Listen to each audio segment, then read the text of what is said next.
இன்னும்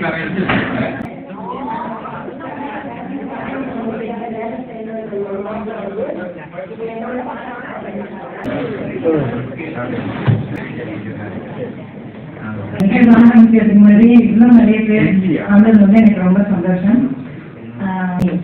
இன்னைக்கு கொஞ்சம் லேட்டாக வரணும், வர வேண்டிய கலியப்பெருமாள் அவர்கள் எழுதிய இந்த நூலுக்கான வெளியீட்டு விழாவிற்கு வருகை புரிந்திருக்கிறார். பின்னாடி சொன்னாங்க கலியப்பெருமாள் அவர்களுடைய இளைய மகள் நான். என் பேர் செல்வகுமாரி கலியப்பெருமாள். ஓட்டர் கடைசியில் சொன்னாலும் முதலில் வந்து நான் முன்னோடி மூத்த ஐஏஎஸ் அதிகாரி, ஓய்வு பெற்ற ஐஏஎஸ் அதிகாரி டாக்டர் கருணை கிடையில. ஸோ காந்தி சர்க்கரை பார்க்கறதுனா அவங்க வந்து நிறைய கான்டாக்ட்லாம் சொன்னாங்க. கலப்பணி இருக்கிற ஒரு 3 பேர் நன்றி, அவங்களையும் நடைபெறவில்லை என்று நான் வரவேற்கிறேன். பேராசிரியர் பிரபாத் கல்விமணி, நான் எல்லாருமே தெரிந்த உயிரிழந்த பாதுகாப்பு சங்கத்தை வந்து இவ்வளவு தூரம் முன்னெடுத்து நடத்தி கொண்டிருக்கிறேன். பேராசிரியர் ஜெயபாலன் பேசினேன். அவங்க வந்து நூலுக்கு மதிப்பை வழங்குவதற்காக வந்திருக்கிறார்கள். அவர்களையும் வருகின்ற வரவேற்கிறேன்.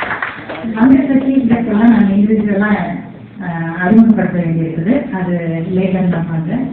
இப்போது நிகழ்வுடைய ஒரு சின்ன ஜிஸ்டா உங்களுக்கு சொல்லிடலாம் என்று நினைக்கிறேன். நான் நாடாளும் இந்திய பழமொழினா அது ஒரு மித்த மாதிரி இருக்கலாம், எல்லாருக்கும் சும்மா அவங்க சொல்றாங்க, யாரோ ஒரு ஃபிக்ஷன் மாதிரி இருக்கலாம். அதற்காக இந்த சப்டைட்டில் வைக்கப்பட்டது. இதுல வந்து முக்கியமா நான் ஹைலைட் பண்ணணும்னு நினைக்கிறது வந்து இந்த நூலுக்கான சமர்ப்பணம் அப்படின்னு என்ன எழுதியிருக்காங்க நூலாசிரியர் அப்படிங்கிறது.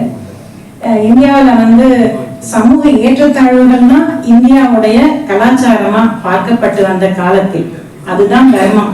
இந்தியாவுடைய தர்மமே என்னன்னா இந்த மாதிரி சாதி படிக்கட்டுகளும் அதுவும் முக்கியமா ஏற்றத்தாழ்வுகள் இருக்கக்கூடிய சாதி படிக்கட்டுகளும் அதில் சமூகத்திலிருந்து புறக்கணிக்கப்பட்ட மக்கள் அப்படின்னு ஒருத்தவங்க இருக்கிறது தான் இந்தியாவுடைய தர்மம், கலாச்சார தர்மமா இருந்த ஒரு காலகட்டத்தில் இல்ல அவங்கதான் இந்தியாவுடைய பூர்வகுடிகள்.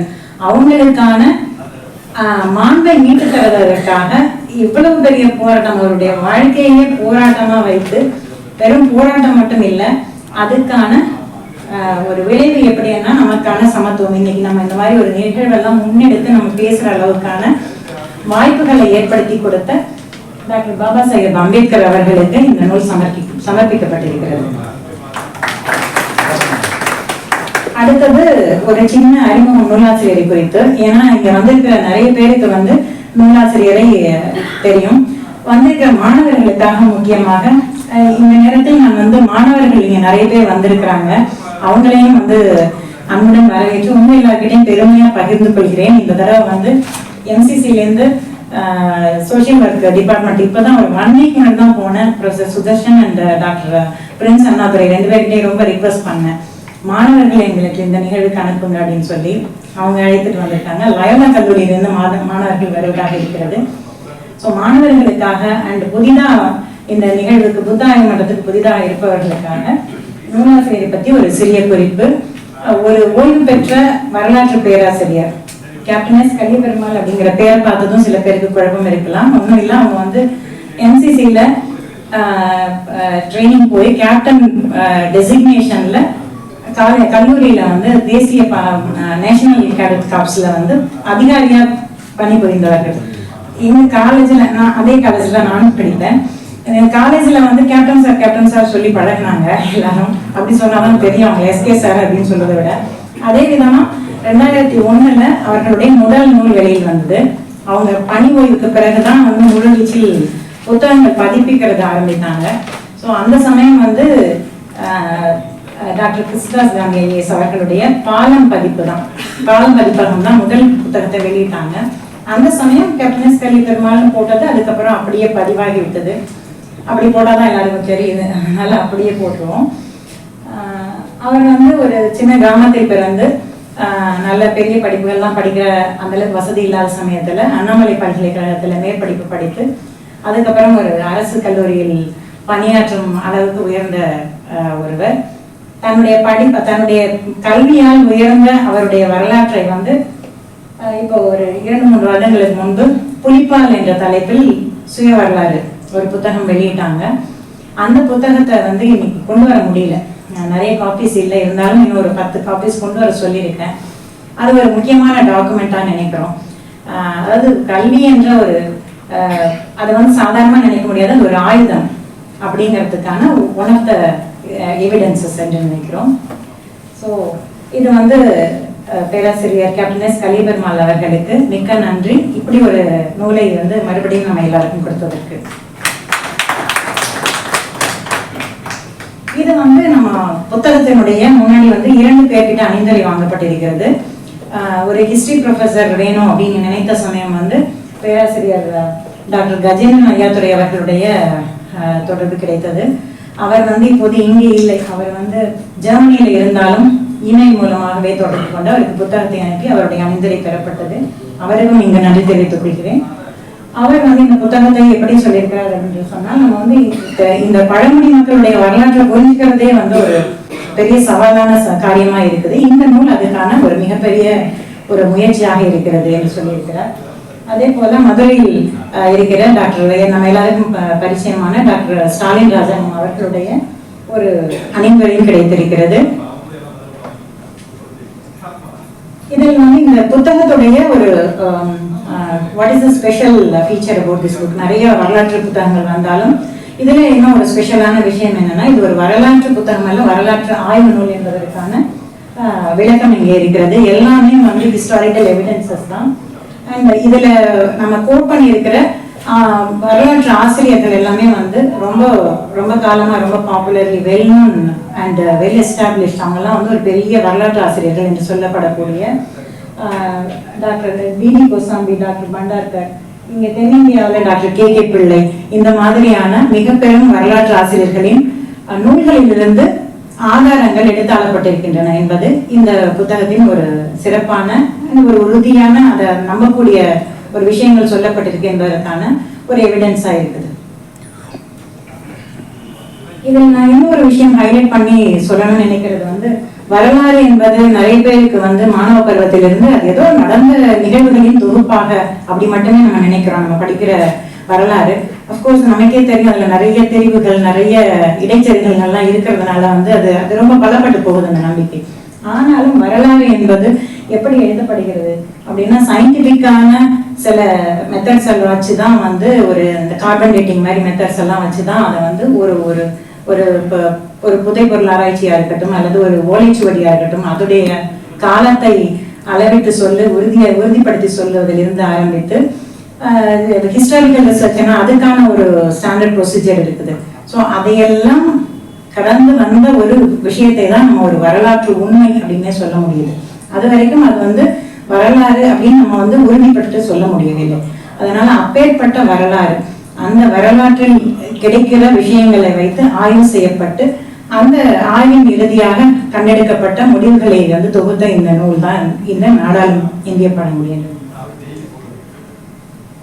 இது வந்து புத்தகத்தை பற்றி பேசுவதற்கு இவ்வளவு பெரிய மனிதர்கள் இருக்கிறார்கள். அதனால ஜஸ்ட் வந்து இந்த புத்தகத்துடைய ஒரு கிளிம்ஸ், அதோடைய ஃபர்ஸ்ட் சாப்டரை வந்து பழங்குடியினர் என்பவர் யார் அதை டிஃபைன் பண்ணி அதுக்கு வந்து எவிடன்சஸ் எல்லாம் வந்து நம்ம எப்படின்னா நமக்கு சாதாரணமா சொன்னா யாரும் ஒத்துக்கொள்ள மாட்டோம். ஸோ என்சிஆர்டியுடைய புத்தகங்கள், பாட புத்தகங்களாக கேந்திரிய வித்யாலயா முதலிய பள்ளிகளில் வைக்கப்பட்டிருக்கிற புத்தகங்களில் இருந்து எடுத்தாளப்பட்டிருக்கிற டிஃபனிஷன் அதில் தொடங்கி மீதி அதோடைய கண்டென்ட் எல்லாம் பார்த்தீங்கன்னா நான் முன்னாடி சொன்ன மாதிரி வரலாற்று ஆய்வாளர்களுடைய புத்தகங்களிலிருந்து எடுத்தாளப்பட்டிருக்கிறது. இதுல மெயினா அவங்க வந்து இந்த புத்தகம் எழுதுவதற்கான கரு அப்படின்னு பார்க்கும்போது மரியாதைக்குரிய மேடம் பிரசிடென்ட் திரௌபதி முர்மு அவர்கள் பதவியேற்ற போது எல்லாரும் வெளிப்படையாவே எல்லா சமூக ஊடகங்களிலும் சரி எல்லா பிரிண்ட் மீடியாவிலையும் சொல்லப்பட்டது என்னன்னா, ஒரு பழங்குடியின பெண் வந்து பிரசிடென்ட் ஆயிட்டாங்க, அதுக்கு உள்ள இருக்கிற அர்த்தம் என்னன்னா அவங்களுக்கு இப்பேற்பட்ட ஒரு பதவி கொடுக்கப்பட்டிருக்கிறது, அது அளிக்கப்பட்டிருக்கிறது. அப்படிதான் எல்லாருமே வந்து பார்த்தாங்க. எல்லாருக்குமே இன்க்ளூடிங் ஆல் ஆஃப் அஸ், நம்ம இங்க உட்கார்ந்து எல்லாருக்குமே வந்து அது ஒரு கொஞ்சம் வியப்பான விஷயமா இருந்தது. அப்போ அரசியல்ல இருக்கிறவங்க எல்லாம் அதை கிளைம் பண்றாங்க, நாங்க அவங்களுக்கு இந்த பதவியை கொடுத்தோம் அப்படிங்கிற மாதிரி கிளைம் பண்றாங்க. ஸோ அவங்களுக்கு உண்மையிலேயே என்ன தகுதி? அப்ப அவங்க தகுதி இல்லாதவங்க ஒருத்தவங்களை கொண்டு போய் பிரசிடென்ஷியல் சேர்ல யாரும் உட்கார வைக்கல. ஸோ அவங்களுடைய தகுதிகள் என்னென்ன? அவங்க ஒரு காலேஜில் படிச்சு அதுக்கப்புறம் வந்து அரசு பதவி ஏற்று அதுக்கப்புறம் வந்து அரசியலுக்கு வந்து அவங்க வந்து ஒரு மாநிலத்தின் முதல் பெண் ஆளுநராகவே இருந்திருக்கிறாங்க. ஸோ இதுவரை இருந்த எல்லா குடியரசுத் தலைவர்களையும் போல அவங்க வெல் குவாலிஃபைடு, அவங்களுக்கு யாரும் அந்த பதவியை கொடுத்து விடவில்லை. She is so competent. எல்லாரும் எப்படி வந்தாங்களோ அதே மாதிரி படிகளை தாண்டி வந்திருக்கிறாங்க. அதே போல அதற்கான எல்லா தகுதியும் வாய்ந்த ஒரு பெண்மணி. ஸோ அவங்கள வந்து ஒரு பெண் அப்படின்னு தனியாக ஹைலைட் பண்ணி காட்டுறதோ, ஒரு பழங்குடியினத்தை சேர்ந்தவர் அப்படின்னு ஒரு ஹைலைட் பண்ணி காட்டுறதோ அது தேவையே இல்லாத ஒரு விஷயம். அதனால அந்த சமயத்துல இந்த மாதிரியே ப்ரொஜெக்ட் பண்ணிட்டு இருந்தாங்க. அப்போ வந்து இவங்களுக்கு இவ்வளவு குவாலிஃபிகேஷன் இருக்குது. அவங்களுடைய அந்த அவங்க சார்ந்து இருக்கிறப்ப அவங்க பிறந்து வளர்ந்த பழங்குடியினத்துக்கு எப்பேற்பட்ட வரலாறு இருக்கிறது, அதை எடுத்து சொல்ல வேண்டும். இந்த மீடியாவெல்லாம் இப்படி பேசிட்டு இருக்கிறதுனால இதே கருத்து தான் பொது சமூகத்திலையும் வந்து திருப்பி வந்து அதுவே தான் பதிவாகிட்டு இருக்குது என்பதனால இந்த புத்தகத்தை எழுத தொடங்கினேன் அப்படின்னு நூலாசிரியர் சொல்றாங்க.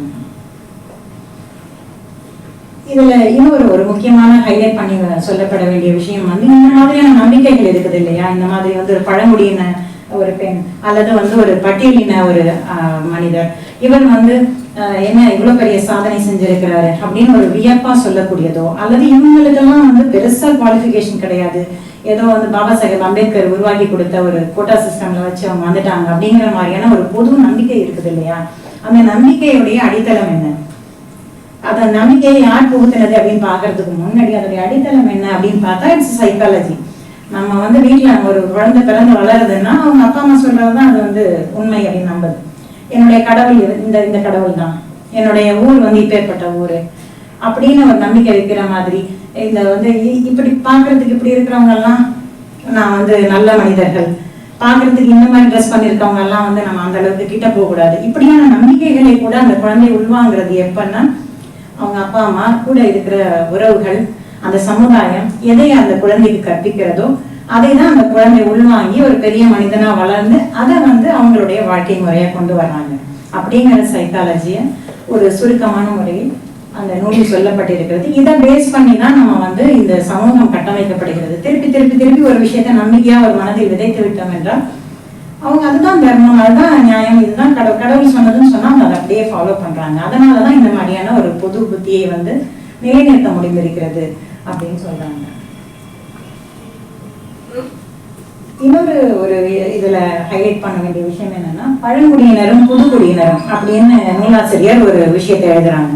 இது வரைக்கும் நம்ம பழங்குடின்னு பேசுறோம். அப்ப என்ன புதுக்குடின்னு யாராவது இருக்கிறாங்களா, இதை யாராவது நம்ம யோசிச்சிருக்கிறோமா? ஏதோ ஒரு பழைய மெத்தட் சொல்றோம், புது மெத்தட் வந்ததுக்கு அப்புறம் தான் நம்ம அதை பழைய மெத்தட் சொல்றோம். அப்போ பழங்குடியினர் சொல்லும் போது புதுக்குடின்னு யாராவது இருக்கிறாங்களான்னு கேட்டா அப்படி என்ன டெர்மினாலஜி நம்ம கிட்ட இல்லை. அப்படி இருக்கும்போது ஏன் அவங்கள பழங்குடின்னு சொல்றோம், பழங்குடினா யாரு என்பதற்கு அதில் வந்து ஒரு அந்த சாப்டர் ஃபுல்லும் அதை பத்தி சொல்லியிருக்கிறாங்க. இன்னொரு விஷயம் என்னன்னா அப்ப பழங்குடின்னு சொல்லும் போது புதுக்குடி எங்கிருந்து வந்துச்சு, பழைய டெக்னாலஜி இருந்துச்சு, புது டெக்னாலஜி எங்கிருந்து வந்ததுங்கிறது நமக்கு தெரியும், எந்த தியரியிலேருந்து வந்துச்சு சயின்டிபிக்காலாம் எல்லாமே நமக்கு தெரியும். ஆனா பழங்குடின்னு ஒண்ணு சொல்றோம், புதுக்குடினா ஏதோ இந்தியாவுக்கு வெளியில இருந்து அப்படின்னா வந்தாங்களா, அப்படி கிடையாது. பழங்குடி மக்கள்ல இருந்தவங்கல இருந்து வந்த சந்ததியினர் தான் இப்போ இருக்கிற இந்தியா முழுக்க விரவி இருக்கிற மனிதர்கள் எல்லாரும் அப்படிங்கறத ஹிஸ்டாரிக்கல் எவிடன்சஸோட ப்ரூவ் பண்ற புத்தகம் இது. அதுக்கு ஒரு பெரிய வரலாற்று ஆய்வாளர் சீனிவாச ஐயங்கார் அவருடைய definition, all Tamil castes of modern times could be traced to the ancient Nagas, that the present diversity of caste was caused by the differences in food, occupation, religious beliefs and the physical conditions of the countries inhabited by them, and that the Brahmins were instrumental in bringing about these results அப்படின்னு சொல்றாங்க. So just உங்களுக்காக அவங்க எது தெரியாதுன்னு படிச்சு காமிச்சேன், அவ்வளோதான். அதே போல ஓப்பர்ட்டுடைய ஒரு விளக்கமும் சொல்லியிருக்கிறாங்க. The original inhabitants of India, with the exception of a small minority of foreign immigrants, belong all to the one and the same race, branches of which are spread over the continents of Asia and Europe. வெளிநாட்டிலிருந்து குடியேறிய ஒரு சில இனங்களை தவிர மீதி எல்லாமே இங்கே இந்தியாவில் இருந்த பழங்குடியினமான நாகர்கள் இனத்திலிருந்து கொஞ்சம் கொஞ்சமா பிரிஞ்சு எல்லா இடத்துலயும் ஸ்ப்ரெட் ஆகி வேற மொழிகளோடையும் வேற உணவு பழக்க வழக்கங்களோடையும் இருக்கிறவங்க தான் அப்படிங்கிறத ஒரு மிகப்பெரிய வரலாற்று ஆய்வாளர் அவருடைய ஒரு கொட்டேஷன்ல நம்ம தெரிஞ்சுக்க முடியுது. இப்போ இந்த புத்தகம் எழுதுவதற்கான அந்த மைய கரு என்ன அப்படிங்கறத ஒரு சுருக்கமா சொல்லிட்டேன். அது எங்க ஆரம்பிச்சது அப்படின்னு சொல்லி, அடுத்தது வந்து இந்த வரலாறு இப்ப சொல்ல வேண்டிய அவசியம் என்ன. இப்ப எல்லாருமே ஒரு விஷயம் பேசிட்டு இருக்கோம். எல்லாருமே நாங்க அரசாண்டோம்னு ஒரு இந்தியாவில் இருக்கிற ஒரு சாதியில நம்ம வெளிப்படையா பேச வேண்டியதுதான் சாதிங்கிற விஷயத்த. ஏன்னா அது இருக்குது இல்லையா, இருக்கிறத வந்து எப்படி பேசாம இருக்க முடியும். அப்போ ஒரு சாதியினரும் சொல்லிக்கிறாங்க. So what is special about this? இதுல என்ன இப்போ அதே மாதிரி தானே நம்மளுடைய பெருமையை நம்ம பேசிக்கிட்டோம்னா நம்ம வந்து பெரிய ஆள் அப்படின்ற ஒரு ஃபீல் வருது. அதுக்காக அந்த புத்தகம் எழுதப்பட்டதா அப்படின்னா இல்லை. எல்லோரும் இந்நாட்டு மன்னர் என்பது அடித்தட்டிலே கிடந்து உழலும் பழங்குடியினரை திருப்தி அடைய செய்யவா அல்லது சமத்துவம் பேசும் நமக்கான ஆசையா என்றால் இரண்டுமே கிடையாது. அவர் ஒரு வரலாற்று பேராசிரியர்.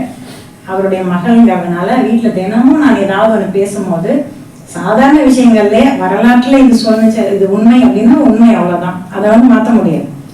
நமக்கு தகுந்த மாதிரி இதை தெரிஞ்சிக்க முடியாது. இப்ப அவங்களுக்கு பெனிஃபிஷியலா இருக்குன்னா அதை எழுத முடியாது, அப்படிதான் இருப்பாங்க. அதனால அவங்களுடைய இயல்பு அதை வந்து அதுல சொல்லியிருக்காங்க. வரலாற்று உண்மை என்று எனக்கு தெரிந்த ஒரு விஷயத்தை என்னுடைய ஆய்வுகள் மூலம் நிறுவப்பட்ட ஒரு விஷயத்த வந்து நான் இந்த புத்தகத்துல சொல்லி இருக்கிறேன் அப்படின்னு சொல்லியிருக்கேன்.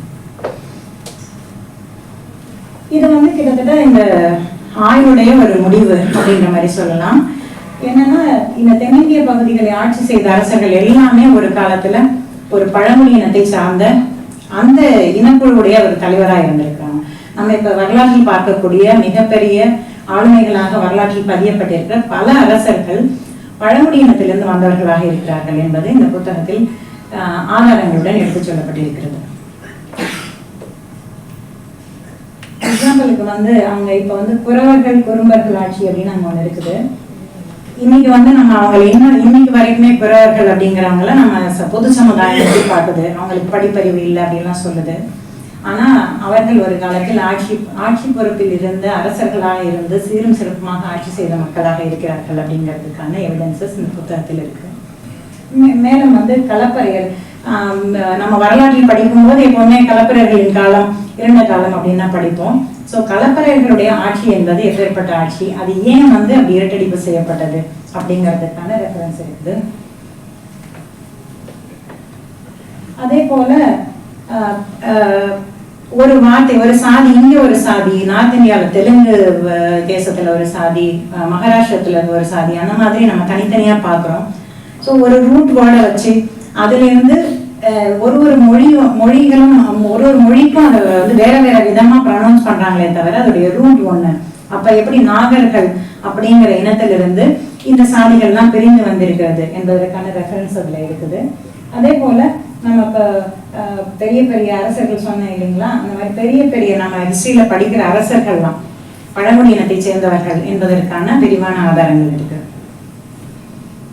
இப்போ இத்தகைய செய்திகள், இந்த வரலாற்று பூர்வமான உண்மைகள் இதெல்லாம் நம்ம பார்க்கும்போது இந்தியா அப்படின்னு ஒரு தேசம் உருவானது எல்லாருக்கும் தெரியும்.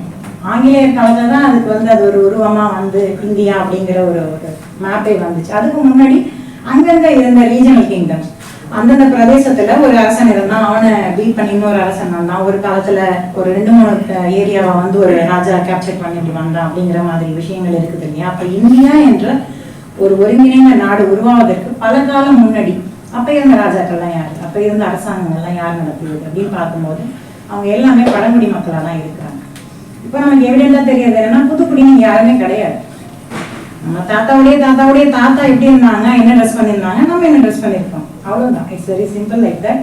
ஸோ அதுக்கான ஒரு விளக்கம் அந்த புத்தகத்தில் இருக்கிறது. இப்போ நம்ம இன்னொரு விஷயம் சொல்றோம், எல்லாருக்குமே தெரியும், குரங்கில் இருந்து பிறந்தவன் மனிதன். நம்ம புத்தகத்துல படிச்சாலுமே அதை படிச்சு முடிச்சு வந்தா வச்சுட்டு இல்ல நீ இந்த சாதி நீ எல்லாம் உள்ள வரக்கூடாது அப்படின்னு சொல்லக்கூடிய ஒரு சமூகத்துல தான் இருக்கிறோம். அப்படி இருக்கும்போது அந்த எவல்யூஷன்ல ஒரு வரிசை வச்சிருக்கிறாங்க. முதல் இந்த மனிதன், இந்த குரங்கு மனிதன் தான், அதுல இருந்து இந்த மனிதன் வந்தா, கடைசியா ஹோமோசெப்பியன்ஸ் வந்தாங்க அப்படின்னு சொல்லும் போது அந்த மனிதர்கள் இப்ப நம்ம பழங்குடி அரசாட்சி செய்த பழங்குடி மக்கள் அப்படின்னு சொல்றவங்க யாருன்னா அந்த ஆதிக்குடிகளில் இருந்து வந்தவங்க தான். அப்ப அதுக்கு அடுத்தடுத்து வந்தவங்க கொஞ்சம் கொஞ்சமா நம்ம இப்ப நாகரிகம் சொல்லிக்கிறோம், பட் அவங்களுடைய நாகரிகம் வந்து இப்ப இருக்கிற நாகரிகமும் ஒண்ணு இருக்குது, அவ்வளவுதான். ஸோ அந்த நாகரிகத்திலிருந்து இந்த நாகரிகத்திற்கு நம்ம இவால்வ் ஆகி வந்திருக்கிறோம். அதனால அந்த ஆதிக்குடிகள்ல இருந்து வந்தவர்கள் தான் நம்ம எல்லாருமே. அப்ப நம்ம சாதிகளா பிரிந்து இருக்கிறதுக்கு என்ன அர்த்தம் அப்படிங்கறத நம்மளே இப்ப புரிஞ்சுக்க முடியுது என்பதுதான் இந்த நூலினுடைய ஒரு எசன்ஸ். இது வந்து ஜஸ்ட் ஒரு ஜிஸ்டா உங்களுக்கு கொடுத்துருக்கிற புத்தகத்தை வாங்கி நீங்க படித்து பார்த்தீங்கன்னா உங்களுக்கு இன்னும் அதுல பல பரிமாணங்கள் புலப்படலாம். பல விஷயங்கள் வந்து ரொம்ப ஆச்சரியமா இருக்கலாம். அப்போ நம்ம வந்து இந்த ராஜா அப்படி நினைச்சிருந்தோம், இவர் வந்து பழங்குடியா இன்னும் அரசரா, இந்த பழங்குடி தான் இப்போ வந்து இப்படி இருக்காங்களா என்பதற்கான விளக்கங்கள் எல்லாம் அந்த புத்தகத்தில் பதியப்பட்டிருக்கிறது. எனக்கு நான் ஒரு விஷயம் அப்புறம் நான் சொல்ல விட்டுடுவோம்னு நினைக்கிறேன். காந்தி சார் ஃபர்ஸ்ட் பார்த்தப்ப அவங்க ஒரு விஷயம் எனக்கு சொன்னாங்க, நீங்க ஏதோ மக்களுக்கு பண்ணணும்னு நினைச்சிட்டுலாம் போகாதீங்க, அப்படி போறது தேவையே இல்லை, நான் போய் அவங்களுக்கு ஏதோ செய்யறேன் அப்பெல்லாம் நினைக்கக்கூடாது. அவங்க ஆல்ரெடி வந்து ரொம்ப ஒரு நல்ல கலாச்சாரம் மிகுந்த பழங்குடி மக்கள்னா அவங்க வந்து ரொம்ப அற்புதமான ஒரு கலாச்சாரத்தில் இருக்கிற ஒரு மனிதர்கள். அவங்களுக்கு மிஸ்ஸிங் என்னன்னு பார்த்து, எஜுகேஷன் மிஸ்ஸிங்கா, அதை என்ன பண்றது, எதை ஃபெசிலிட்டேட் பண்ணணும்னு பார்க்கணுமே தவிர நம்ம போய் அவங்களுக்கு செய்யறதுக்கு ஒண்ணுமே இல்லை. ஏன்னா அவங்களுடைய வாழ்க்கை முறையும் அவங்களுடைய உணர்வு நிலையிலேருந்து எல்லாமே வந்து ரொம்ப ஒரு மேம்பட்ட நிலையில் இருக்கிற மக்கள் அப்படின்னு சொன்னாங்க. Thank you very much sir. அன்னைக்கு வந்து நீங்கள் சொன்னது வந்து என் மனசில் அப்படியே பதிஞ்சிருச்சு. இதை எல்லாருக்கும் வந்து நாங்கள் பகிர்ந்துக்கணும்னு நினைக்கிறேன், முக்கியமாக மாணவர்களுக்கு. அது காந்தி சாரே பேசியிருப்பாங்க உங்ககிட்ட பல முறை, இனிமேல் பேசுவாங்கன்னு நினைக்கிறேன் sir. So thank you so much. இப்போது நிகழ்வை வந்து ஃபார்மெல்லாம் ஆரம்பிக்கலாம். விருந்தினர்கள் எல்லாம், சிறப்பு விருந்தினர்களை வந்து இங்கே மேடைக்கு வரும்படி அழைக்கிறேன். அது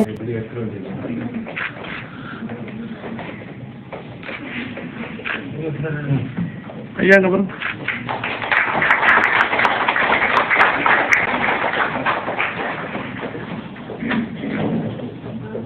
ஐயா அப்படியே கொஞ்சம் இருங்க. மேடம் நீங்கள் அந்த பக்கம் மேடம்.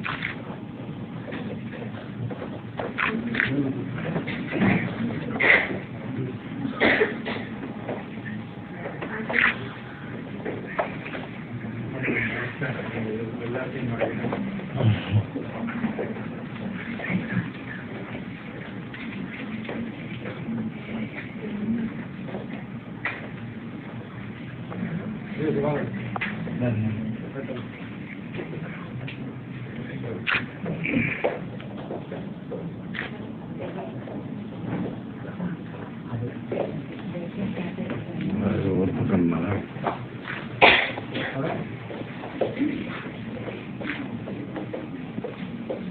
ஐயோ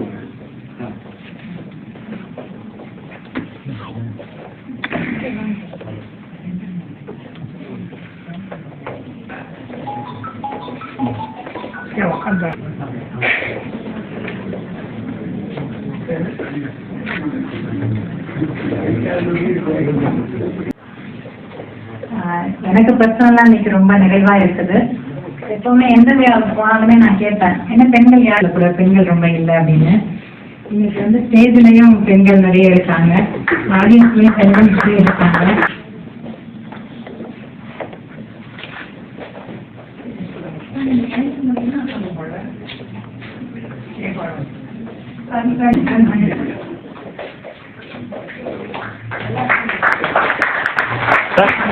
சார் அப்படியே பாருங்க சார். எல்லா கையிலும் கொடுக்குறேன்.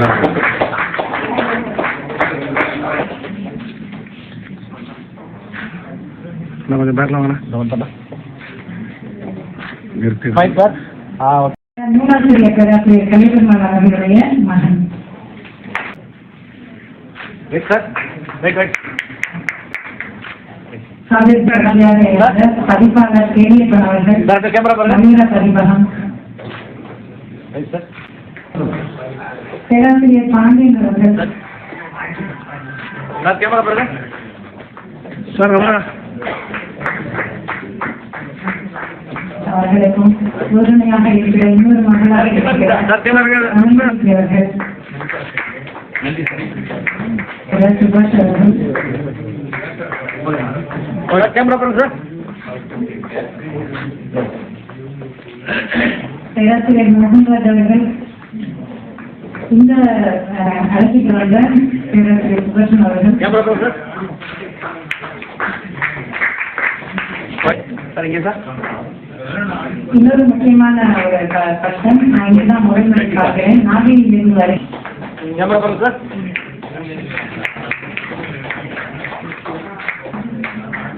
அனுராதம் அவர்கள். சார் இந்த கேமரா பாருங்க சார். ஆசிரியர் வீரமணி அவர்கள். இந்த கேமரா பாருங்க சார்.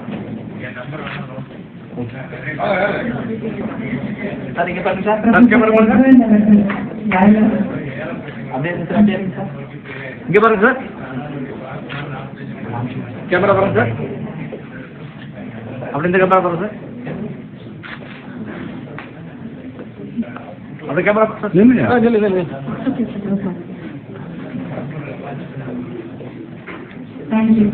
கேமரா பாருங்க சார். அடுத்து நூலை பற்றி நிகழ்வின் தலைவராக விளங்கும் ஐயா காந்தி ஐயன் அவர்கள் ஒரு சில வார்த்தைகள் பேசுவார்கள். பேராசிரியர் ஒரு வகையில சொல்லலாம், இன்னொரு வகையில எங்களுக்கு நூல் பதிப்பை ஒரு பணியாக மேற்கொள்வதற்கு பேராசிரியர் கலிகுருமான் அவர்கள் தான் முதற்காக எங்களுடைய அநேகமான முதற் புத்தகம் புத்தகமும் எங்களுடைய புத்தகமாகத்தான். அவருடைய எழுத்துப்படியே எங்கள் காலத்தில் மூலமாக இந்த நிகழ்ச்சி 3 விதமாக நான் பார்க்கிறேன். ஒன்று, நூலும் சரி, இந்த நூலை எழுதிய ஆசிரியரும் சரி, இவர்கள் யாவரும் ஒரு அறிவார்ந்த சமுதாயம் என்பதை இந்த உலக என்னமோ ஒரு அகரம்புகையை வைத்துக் கொண்டு செய்யாதவர்கள். முகரம்னா 3 நாள் காணா அப்படின்னா என்னன்னு நீங்க யோசிச்சா கூட இதற்கெல்லாம் அதுல ஒன்றும் பொருட்டில்லை, வெறுப்பும் இல்லை, தாழ்வும் இல்லை. ஆனா எனக்கு மட்டும்தான் உனக்கு இல்லை நாம் யார் என்பதை நாம் உரத்து சொல்ல வேண்டியிருக்கிறது, நாம் வெளிச்சம் போட்டு சொல்ல வேண்டியிருக்கிறது. அந்த வெளிச்சம் போட்டு சொல்வதற்கு சங்க இலக்கியத்திலும் சரி எங்கேயுமே என்னால் இன்றைய காலகட்டத்தில் அழைக்கப்படும் சான்றோர்கள் பெயர்களாகவும் அல்லது அவர்களை சுட்டி காட்டும் ஒரு அடைமொழியாகவோ என்னால் எங்கும் எதையும் வாசிக்க முடியவில்லை. ஆகவே இந்த சரித்திரம் அப்படின்றத நான் பின்னோக்கி பார்த்து நான் என்னத்தை நான் ஒரு சான்றோரும் ஆன்றோரும் நான் என்ன அதுல லாபம் காண முடியும், வாட் ஷால் ஐ கெயின் அப்படின்னு பார்த்தோம்னா ஒரு மாதிரியான ஒரு பெருமையாக தோன்றுகிறது. சான்றோர் ஒரு பக்கம் இருக்கட்டும், இந்த தமிழ்நாடு ஆன்றோர்கள்லாம் இந்த இந்திய நாட்டில் அது இருக்கிறாங்க, ஒரு 700 வகையினர் இருக்கிறாங்க. இந்திய தமிழ்நாட்டில் ஒரு 36 வகை என்றாலும் இந்த தமிழ்நாட்டில் இந்த ஆன்றோர்களாக குறிப்பிட்டு சொல்லக்கூடியவர்கள் ஒரு 20 வகையினர் தான் இருக்கிறாங்க. மற்றவர்கள்லாம் 5-10 தான் இருக்கிறார்கள். இவர்களை நேரில் போய் பார்க்கும் பொழுது இந்த சரித்திரத்தில் என்னால் ஒரு இருளர் தலைவியான சொர்ணலதாவை பார்க்க முடியவில்லை. ஒரு விஜயகுமாரி அப்படி என்கிற ஒரு MSW மலைப்புறவரை என்னால் பார்க்க முடியவில்லை. அதுக்கப்புறம் அந்த டென்டல் படிக்கிற என்ன பேர் பேரு அந்த பொண்ணுடைய ஆதியர்களை சரித்திரத்தின் பின்பக்கத்தில் என்னால் பார்க்க முடியவில்லை. மருத்துவர்களாக இருக்கிறார்கள், அவர்கள் பேராசிரியர்களாக இருக்கிறார்கள், அவர்கள் சமூக தொண்டாற்றுபவர்களாக இருக்கிறார்கள், தம்முடைய குரலை அழுத்தி சொல்பவர்களாக இருக்கிறார்கள், அவர்கள் இறைஞ்சுபவர்களாக இல்லை, ஏற்றம் பெற்றவர்களாக இருக்கிறார்கள், வடிவோடு இருக்கிறார்கள், வளத்தோடு இருக்கிறார்கள், நில உரிமையாளராக இருக்கிறார்கள், தம்மை தாமே ஆளுமை செய்தவர்களாக இருக்கிறார்கள். எப்படியா இருக்கிறாங்க. அதுக்காக தான் இங்க உங்களுக்கு இங்க விஜயகுமாரியையும் திருமதி சொர்ணலதா அவர்களையும் அவங்க ஷோபா அவர்களையும் இங்க கொண்டு வந்து நிறுத்தி இருக்கிறோம். எனக்கு இந்த நிகழ்ச்சியில ரொம்பவும் எனக்கு நிறைவு தருகிறது. இது யாருக்காக யாரை அடையாளப்படுத்த வேண்டும் என்று இந்த நூலாசிரியர் முயற்சி செய்தாரோ அவரை உங்களுக்கு முன்னாலேயே கொண்டு வந்து எங்களால் அடையாளப்படுத்த முடியிருந்திருக்கிறது என்பதுதான் எனக்கு நிறைவு தரக்கூடிய ஒரு செய்தி. ஒரு ஷோபாவை போல ஒரு உறுதிமிக்கவரை குறும்பரு சரித்திரத்தில் என்னால் பார்க்க முடியல. அதனால ஐயா சரித்திரத்துக்குள்ள போய் அவர்களுடைய பெருமையை அவர் நிலைநாட்டுகிறார் என்பது அது வெட்ட பாராட்டத்தக்க ஒரு ஒரு செயல்பாடு. வாழ்த்தணும். ஏன்னா சரித்திரங்கள் என்பது அது அது அது சிலருடைய கண்ணோட்டத்தில் சிலரை தூக்கி பிடிப்பதற்காக எழுதப்பட்ட சரித்திரமாகத்தான் நம்ம படிக்க முடியுது. அங்கே எங்கேயும் ஒரு பொதுமக்களுடைய சரித்திரம் என்று எதை பார்க்க முடியவில்லை. சரித்திரத்துல 90% எந்த ராஜா எந்த ராணியை கட்டிக்கினா எத்தனை ராணியை கட்டிக்கிட்டா அதுக்கப்புறம் அவன் போய் எங்க சண்டை போட்டான் எவ்வளவு பேருனுடைய ரத்தத்தை குடிச்சான் இதை தவிர வேற எதுவும் இருக்கு சரித்திரத்துல. உலக சரித்திரத்துல வேற எதையுமே பார்க்க முடியவில்லை. அப்புறம் ஏதாவது சமூக பணி அப்படின்னு எதையாவது ஒன்று தேடினோம்னா அசோகர் மரம் நட்டார். இது பெரிய பொது சேவையாமா மக்கள் சேவை. அப்பேற்பட்ட ராஜராஜ சோழனை பற்றி என்னென்னமோ பேசுகிறோம். அவை நம்ம தமிழ் இனமாக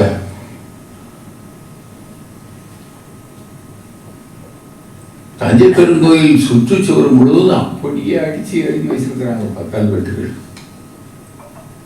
அந்த கல்வெட்டுலாம் நீட்டி எழுதுனா உலகத்தை 2 சுத்திட்டு வந்துடும். அவ்வளவு எழுத்து அங்க இருக்குது. அவையெல்லாம் பதிப்புலையும் இருக்குது. அவ்வளவையும் எடுத்து எடுத்து துருவி துருவி துருவி துருவி பார்த்தாலும் அந்த கல்வெட்டுல சான்றோரை பார்க்க முடியல, ஆண்டவரை பார்க்க முடியல. பின்ன என்னத்தை பார்க்க முடியுது அப்படின்னா அந்த பெருங்கோயிலினுடைய இந்த பக்கம் வளச்சர்களையும் இடைச்சர்களையும் எத்தனை தேவதாசிகள் இருந்தார்கள் அப்படி என்பது அதை பதிச்சு அவங்களுக்கு தனியாக வீதி காமிச்சாங்க. இது சாஸ்திரமா நம்மளை படிக்க சொல்றாங்க. அது எது படிக்க சொல்றாங்க எனக்கு தெரியல. அவ்வளவு கல்வெட்டுகள்லையும் எங்க பள்ளிக்கூடம் இருந்தது, கல்லூரி இருந்தது, யார் ஆசான்கள் பார்க்க முடியல. அவ்வளவு ஒரு பொறியியல் நுட்பத்தை வெளிப்படுத்தும் ஒரு கட்டடம் அது. அந்த பொறியியல் நுட்பத்தை பற்றி அங்க ஏதாவது எழுதியிருந்தோம் இல்ல, அதையும் எழுதாம போனாங்கன்னு தெரியல.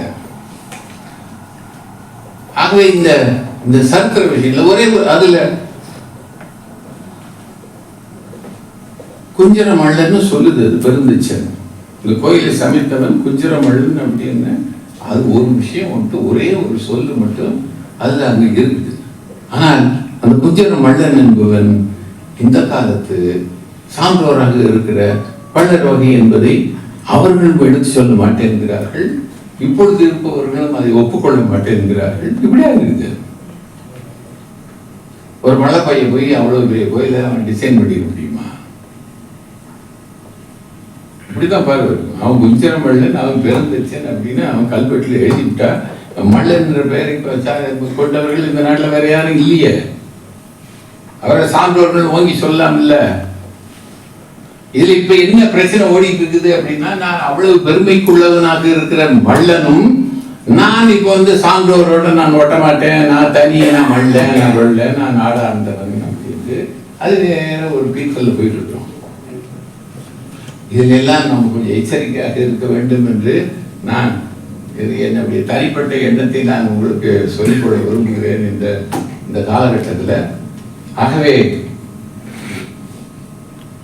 சரித்திரம் என்பது இன்றைய காலத்தையும் உள்ளடக்கியது என்பதை நாம் நம்ப வேண்டும். நான் ஏதோ அப்புறம் 2000 ஆண்டு காலத்துக்கு முன்னாலே இல்லாட்டிய அந்த 10வது நூற்றாண்டுல ராஜராஜ சோழன் பற்றி எழுதுதான் சரித்திரம் அப்படின்னு நான் இருக்கக்கூடாது.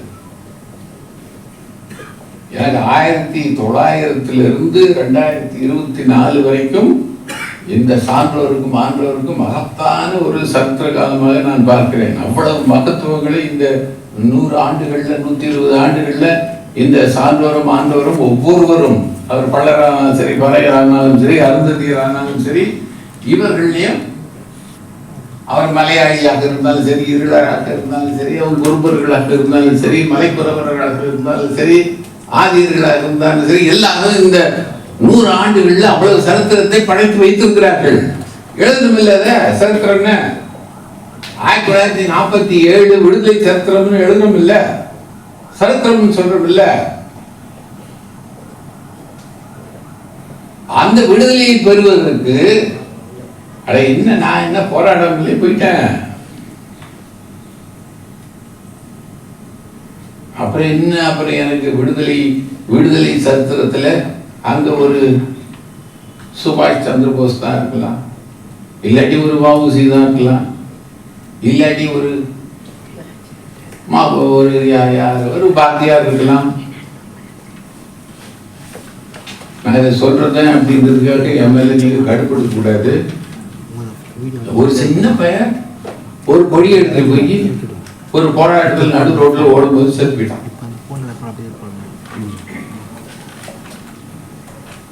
அவனை சுதந்திர போராட்ட வீரன் என்று பக்கமாக எழுதி எல்லா டெக்ஸ்ட்லயும் எழுதுறான். அதுக்கு மேல அவன் என்ன செய்தான், அதுக்கு முன்னால பின்னால என்ன செய்தான், ஒரு காட்சிகள் கிடையாது. அவனை என்னத்துக்கு சுதந்திர போராட்ட வீரராக்கினார்கள் அப்படின்னு பார்த்தோம்னா கொஞ்சம் மனசெல்லாம் ரொம்ப கனக்குது. அதுலதான் இந்த நாடாளும் இந்திய பழங்குடி அப்படின்றதுல ஐயா அவர்கள் நம்மள அங்க கூட்டிட்டு போறாரு. பிர்சா முண்டா இப்பதான் பேசுறோம், ஒரு 10 வருஷத்துக்குள்ள. இந்த நாட்டினுடைய சரித்திரம் ரொம்ப பேரெழுச்சி கொண்ட சரித்திரம் அப்படின்லாம் நம்ம கிட்ட பீத்தி நம்மளை என்னமோ ஒரு தற்குறியாய்க்கிறாங்க. குறிப்பாக இந்த தமிழ்நாட்டு சரித்திரத்துல என்னால பார்க்கக்கூடிய ஒரே விஷயம், ரொம்ப அதிர்ச்சி தரக்கூடிய விஷயமாக நான் பார்ப்பது, அவரு அதையும் எடுத்து சொன்னவரும் ஒரு சான்றோர் தான்.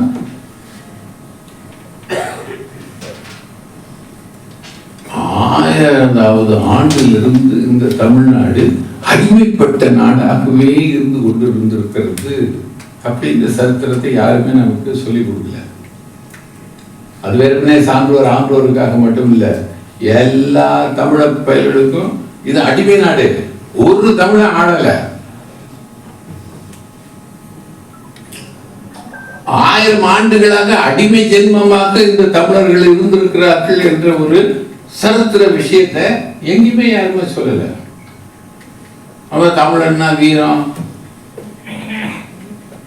தமிழர்னா அவன் நாடு கடந்து போய் அவன் எல்லாம் கடல் கடந்து போய் தன்னுடைய கொடியை நாட்டியவன், சேர சோழ பாண்டியர்கள் இப்படியா சொல்லி கொடுத்துட்டாங்க. இதுல இன்னும் ரொம்ப கடுப்பான விஷயம் அப்படின்னா, உலக எங்கும் அந்த உள்நாட்டு மாந்தர்களை யாரோ அயல்நாட்டவர்களெல்லாம் வந்து அடிமைப்படுத்தி ஆட்சி செய்திருக்கிறார்கள். ஆனால் எந்த ஒரு மூலை முக்கிலும் அந்த மக்களை ஒரு 50 ஆண்டுகள் 100 ஆண்டுகள், அதாவது மிஞ்சி பண்ண ஒரு 150 200 ஆண்டுகளுக்கு மேல அவர்களை ஆள விட்டதில்லை. புரட்சி வந்துருச்சு. இங்க தமிழ்நாட்டில் 1000 ஆண்டுகள் நான் அந்நியனால் ஆளப்பட்டிருந்திருக்கிற இந்த நாட்டில் எதிர் புரட்சி என்ற ஒரு விஷயம் சரித்திரத்திலே இல்லை.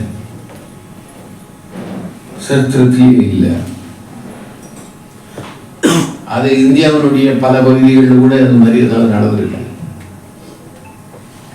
அதுக்கப்புறம் அவன் ஆங்கிலேயன் வந்து அவன் இருந்த அத்தனை குறுநில மன்னர்களையும் அடிமைப்படுத்திட்டு போயிட்டான். அவனால் வெல்ல முடியாதவர்கள் இந்த பழங்குடியினர் மட்டும்தான்.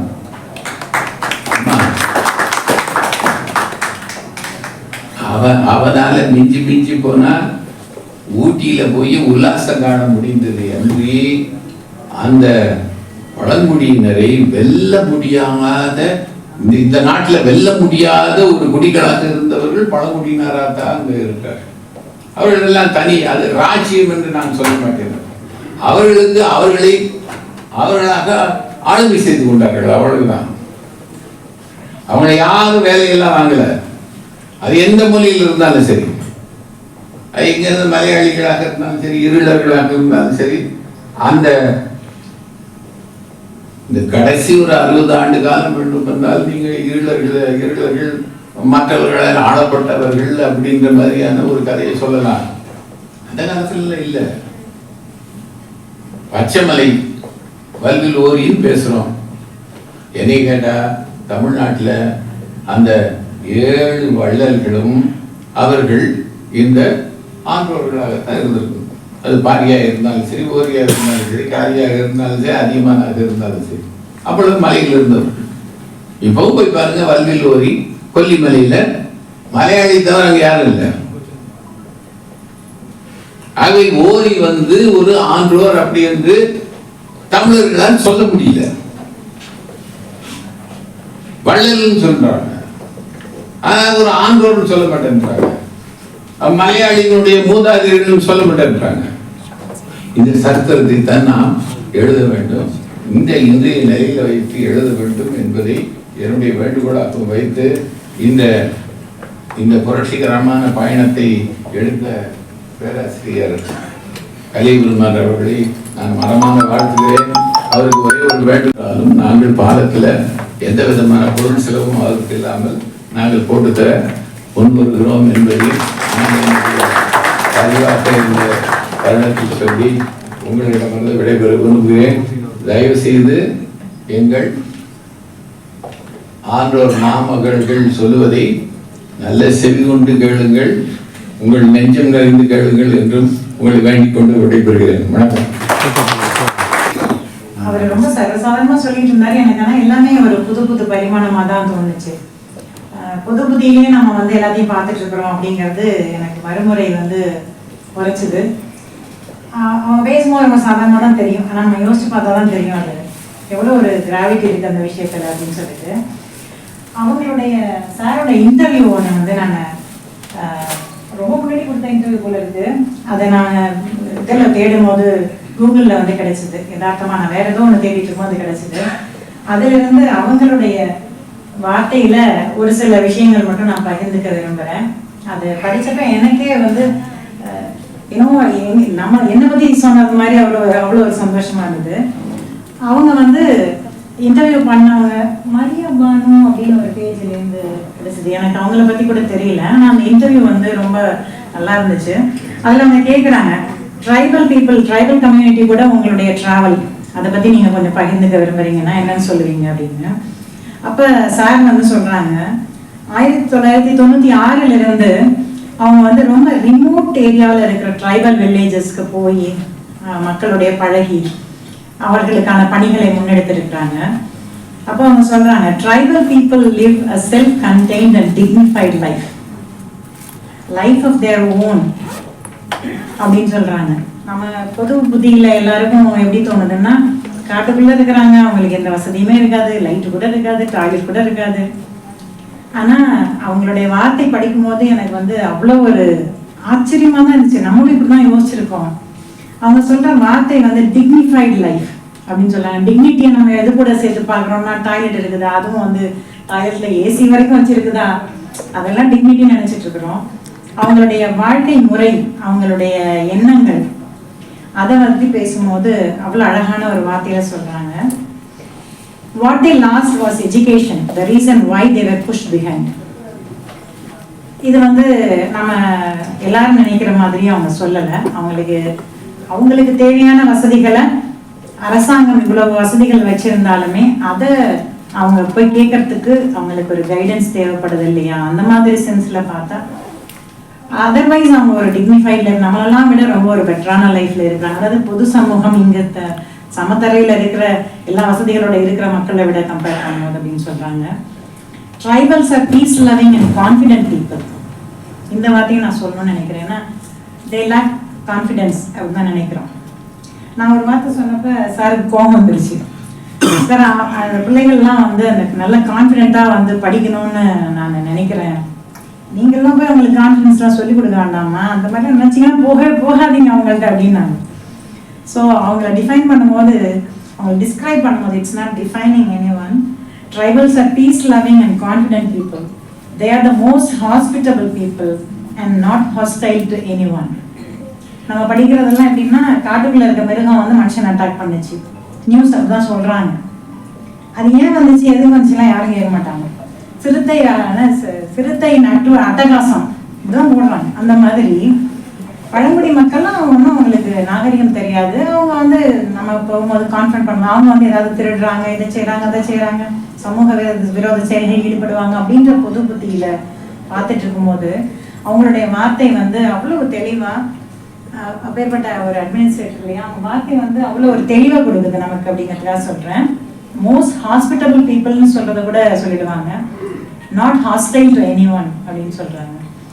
யாருக்குமே வந்து அவங்க அன்ஃப்ரெண்ட்லி கிடையாது. ரொம்ப எல்லாரையுமே விருந்தோம்பி வரவேற்கக்கூடிய மக்களா இருக்கிறாங்க.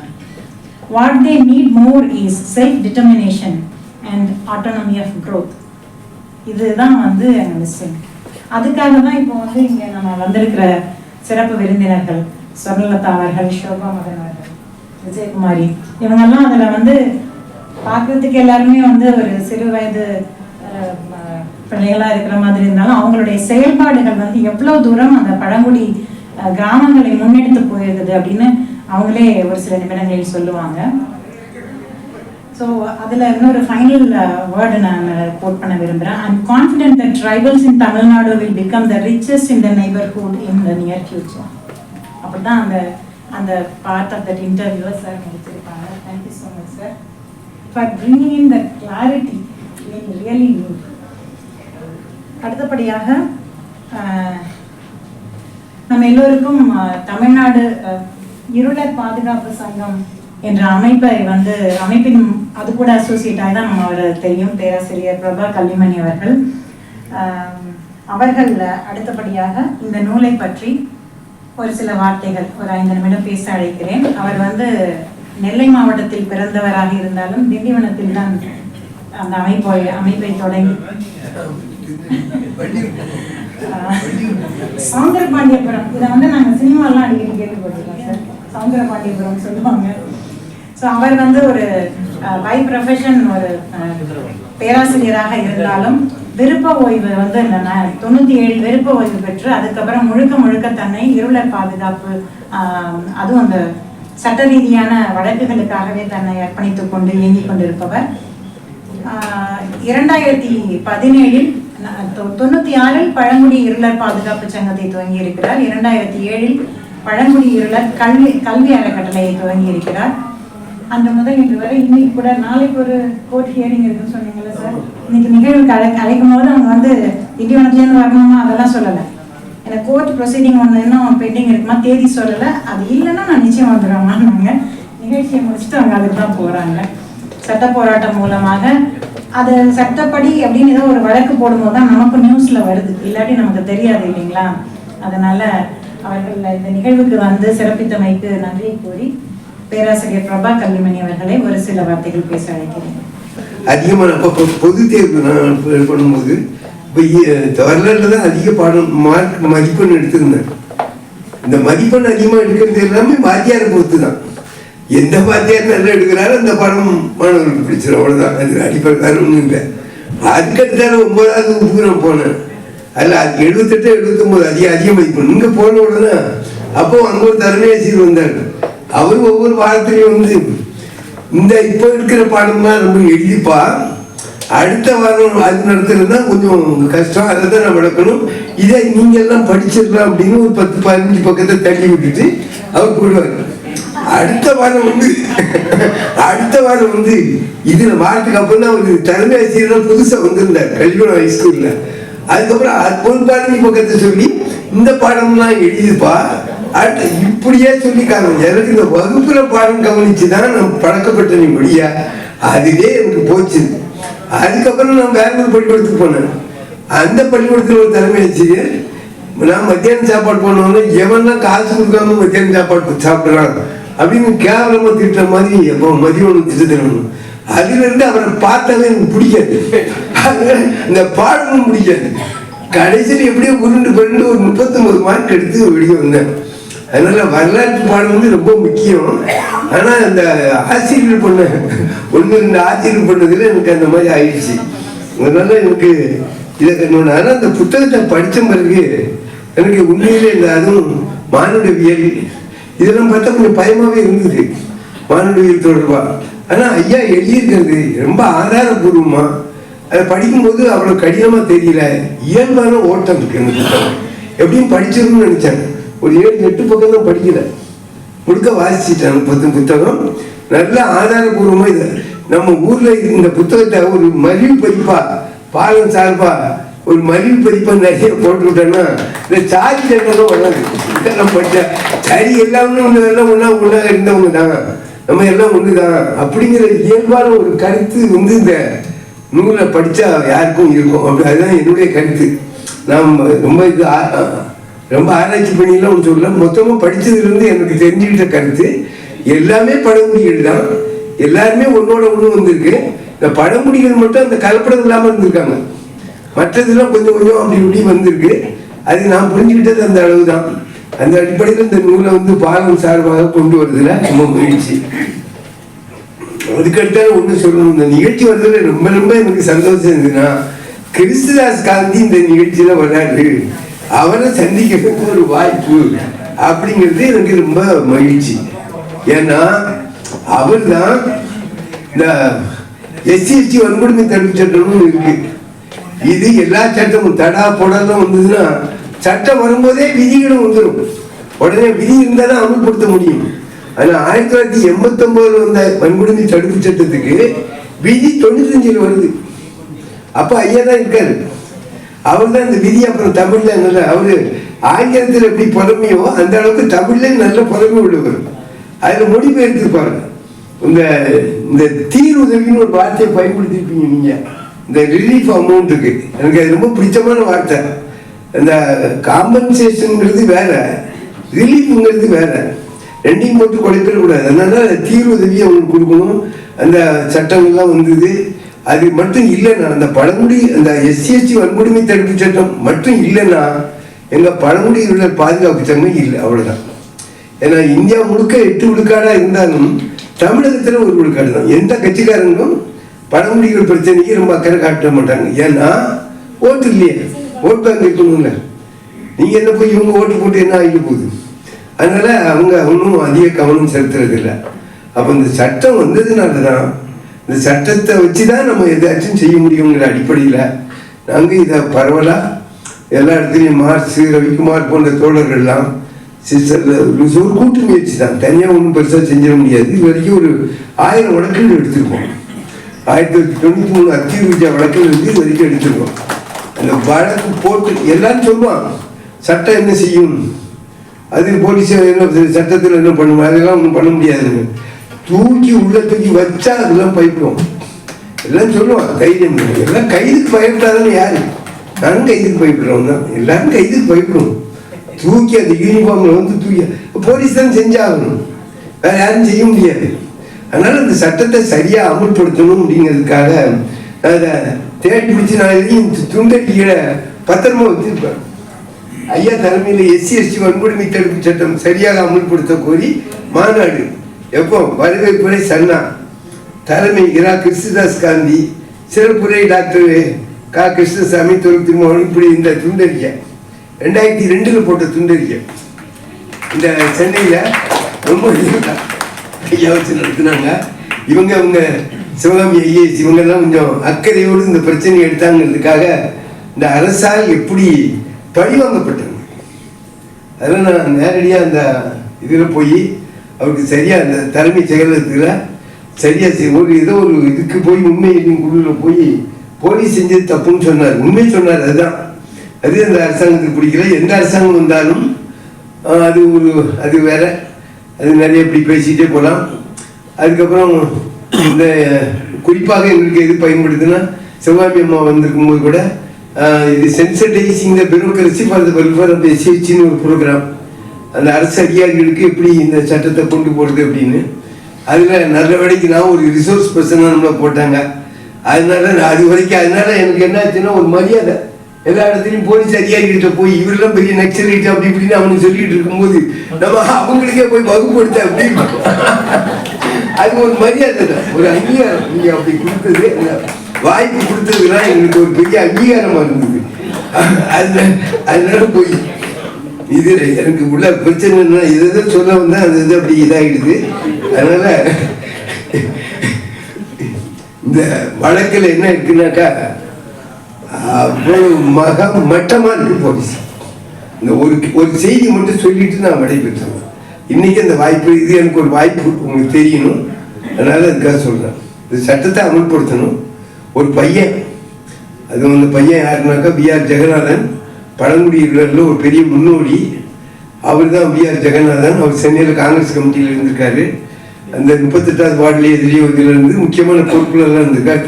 அரசாங்கத்துடைய கமிட்டியிலலாம் இருந்திருக்காரு. அவருடைய மகவழி பூட்டன் ஒரு பையன். அது அவனை பற்றியெல்லாம் நான் அதிகம் சொல்லலை. இன்ஸ்டாகிராம் ஒரு பொண்ணை காதலிச்சிருக்கான். திருநெல்வேலி மாவட்டம், எங்கள் மாவட்டம் தான். அங்கே போய் ஒரு பொண்ணை காதலிச்சிருக்கான். அவன்கிட்ட இந்த ஸ்டேட்மெண்ட் வாங்கும்போது பார்த்தா, நம்ம சினிமா ஹீரோலாம் பிச்சை எடுக்கணும். வீட்டு அப்பா அம்மாவும் கீழே இருக்கிறாங்க. இவன் பின்னால் இந்த இது வழியாக சைடில் அந்த படி வழியாக மேலே போய் அந்த பொண்ணை பார்த்து பேசிட்டு, அதுக்கப்புறம் பெட்ரோலுக்கு வந்து அங்கேருந்து தாவி போய் சினிமா காட்சி மாதிரி இருந்தது. அந்த பையனை வச்சு நாங்கள் போயிட்டு இந்த இதெல்லாம் எடுக்கணும். அப்படி அந்த பையன் அப்புறம் அதுக்கப்புறம் அந்த பிரச்சனை வந்தது. அந்த பொண்ணு அப்புறம் அவங்க APS கார்பஸ் மண்ணு அந்த பொண்ணு உறுதியாக நான் இவரோட தான் வாழணும்னு சொல்லிடுச்சு.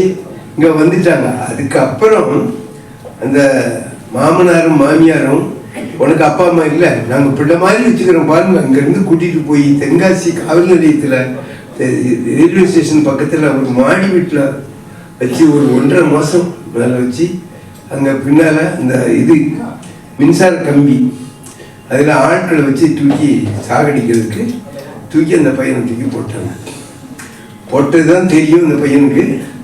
அதுக்கப்புறம் அவன் திருநெல்வேலி ஐக்கிரவுண்ட் ஆஸ்பத்திரியில் இருக்கிறான். அவன் பொழைச்சது மறுபொழப்பு. ஒரு கை போயிடுச்சு. அதுக்கப்புறம் குடல்லாம் வந்து இதாகிருக்கு. அந்த வழக்கில் சம்பவம் நடந்து அதாவது செப்டம்பர் மாதம் 11ஆம் தேதி சம்பவம் நடக்குது. அதுக்கு அடுத்த மாதம் இது வரைக்கும் 40 நாள் வரைக்கும் எஃப்ஐஆரே போடலாம். 40 நாள் வரைக்கும் எஃப்ஐஆர். எனக்கு அவங்க உறவினர் மூலமாக தகவல் தெரிஞ்சு நான் வந்து ஒரு இது எழுதுறேன், SC ஆக்டில் நடவடிக்கை எடுக்கணும். அதுக்கு அடுத்த நாள் எஃப்ஐஆர் போடணும். அதையும் SC ஆக்டில் வராமல் போடலாம். அந்த பையன் இன்னைக்கு ட்ரீட்மெண்ட் எடுத்துக்கிட்டு இங்கே எப்படியோ காவல் பண்ணி பல்வேறு ஒத்துழைப்பில் இப்போ இருக்கிற அண்ணாதுரை அவர்கள் இப்போ பழங்குடி இயக்குனர் இருக்காரு. அதே மாதிரி இந்த IAS ஆதிதிராவிட ஐஏஎஸ் லட்சுமி பிரியா அவங்க எடுத்த நடவடிக்கையினால இன்னைக்கு அவங்க அதே மாதிரி இந்த இது தீண்டாமை ஒழிப்பு முன்னணி தோழர்கள் எல்லாருமே ஒத்துழைப்பில் இன்னைக்கு ட்ரீட்மெண்ட் எடுத்துக்கிட்டு இருக்கிறாரு. இப்போ SC ஆக்டில் மாற்றிட்டாங்க. ஆனால் இது வரைக்கும் அவங்கள கைது செய்யலை. அங்கங்கே அந்த ஜாதிய ரீதியான செல்வாக்கு, இந்த விளிம்புநிலை மக்களுக்கு உள்ள பிரச்சனை, அப்படின்னு நிறைய கேஸு. அதுதான் உங்களுக்கு எங்கள் திருநெல்வேலி மாவட்டம், அவரும் திருநெல்வேலி ரொம்ப சந்தோஷம். எங்கள் ஊரில் பழமை கள்ளம் பெருசா காப்பாம் பெருசாம்பாங்க. கள்ளம் தான் பெருசு. திருடுன்னு நினைச்சா திருடிடும். ஒன்றும் நீங்கள் ஒன்றும் பண்ண முடியாது. அது திருடுக்கு மட்டும் சொல்லலை, பொதுவாக ஒரு காரியத்தை செய்ய நினைச்சா அது நீங்கள் ஒன்றும் பெருசாக செய்ய முடியாது. அப்படி கண்டுபிடிக்க முடியாத திருட்டு வழக்குகளை யார் ஊருக்கு இடிச்சவங்கன்னாக்கா இருளர் எண்ணிக்கையில் குறைவாக இருக்கிறாங்க. அந்த மாதிரி ஆட்கள் பேரில் போட்டு அந்த மாதிரி வழக்கில் போட்டு நிறைய பேரை வச்சு கடுமையான சித்திரவதை அதெல்லாம் கேட்குறீங்க நிறையா. அதுக்கெல்லாம் இந்த இதுதான் உதவியாக இருந்தது. அந்த அடிப்படையில் இந்த செய்தியை சொல்வதற்கு உங்களுக்கு வாய்ப்பு இருந்தது. அந்த அடிப்படையில் இந்த ஒரு பக்கம் இந்த மாதிரி சொன்னாலும் இந்த விளிம்பு நிலை மக்களுடைய இந்த பிரச்சனைகளையே நம்ம வந்து எடுத்து தான் ஆகணும். இது தனியாக செய்கிறது இல்லை. அந்த அடிப்படையில் இந்த விரைவிலேயே நாங்கள் ஒரு சென்னையில் கூட ஒரு ஆர்ப்பாட்டம் நடத்தலாம்னு இருக்கிறோம். அதுக்கெல்லாம் உங்கள் எல்லாருடைய ஆதரவு எங்களுக்கு இருக்கணும். அந்த மாதிரி ஜனநாயக சக்தியுடைய ஆதரவு எந்த அளவுக்கு இருக்குது அந்த அளவுக்கு தான் நம்ம பிரச்சனைகளை நல்லா எடுத்து செல்ல முடியும். அதனால் இந்த வாய்ப்பு நமக்கு நன்றி தெரிவித்து விடுவிக்கிறேன். மிக்க நன்றி. ஒரு கலை பணி செய்கிறவங்கள்டேருந்து கிடைக்கிற இன்ஃபர்மேஷனுங்கிறது பெரிய இம்பேக்டாக தான் இருக்கும் நம்ம எல்லாருக்குமே. அந்த விதத்தில் இந்த நிகழ்வுக்கு வந்து அவருடைய அனுபவங்களை பகிர்ந்து கொண்டமைக்கு பேராசிரியர் அவர்களுக்கு மிக்க நன்றி. இப்போ ஒரு சின்ன சேஞ்சு, ஸ்பெஷல் கெஸ்ட் எல்லாம் வந்து கௌரவிக்கிற நிகழ்வு இப்போ வச்சுட்டு அடுத்து வந்து தொடர்ந்து நிகழ்வில் புத்தகத்தை குறித்த பார்வைகளை பகிர்ந்து கொள்ளுமாறு சிறப்பு விருந்தினர்களை கேட்டுக்கொள்கிறேன்.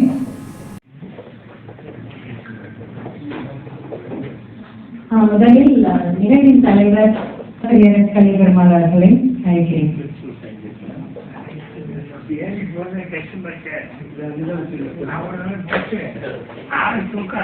பின்னாடி இங்க பாருங்க, இங்க பாருங்க.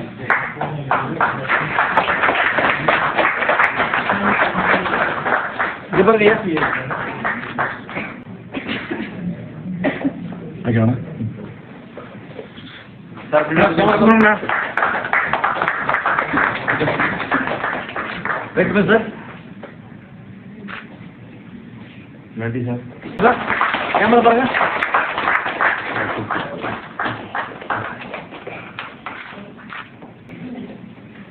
கேமரா வச்சு பாருங்க சார். அதை வாங்கிக்கங்க. வாங்க அப்படியே பாருங்க.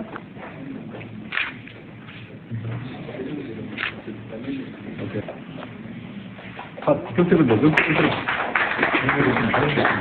கொடுத்துரு.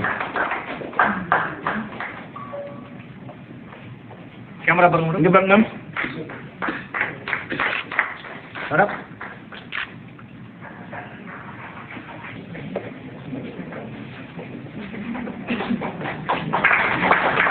இங்க பாருங்க மேடம். இங்க பாருங்க. அப்படியே இங்க பாருங்க.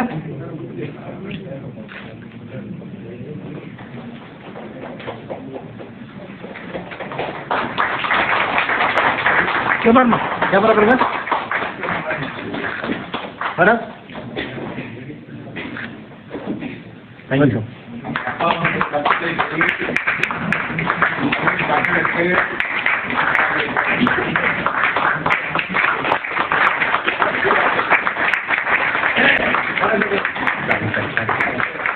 எங்களையும் வந்து மகிழ்வுக்குள்ளாக்கிய பேராசிரியர் சுதர்ஷன், MCC காலேஜ்.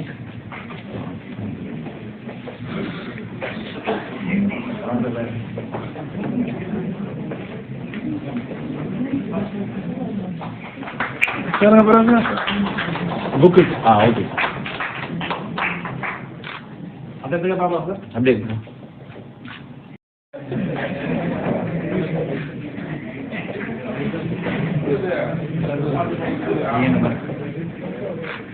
அப்படியே இருங்க சார். அப்படியே இருங்க சார். அப்படியே இருங்க சார்.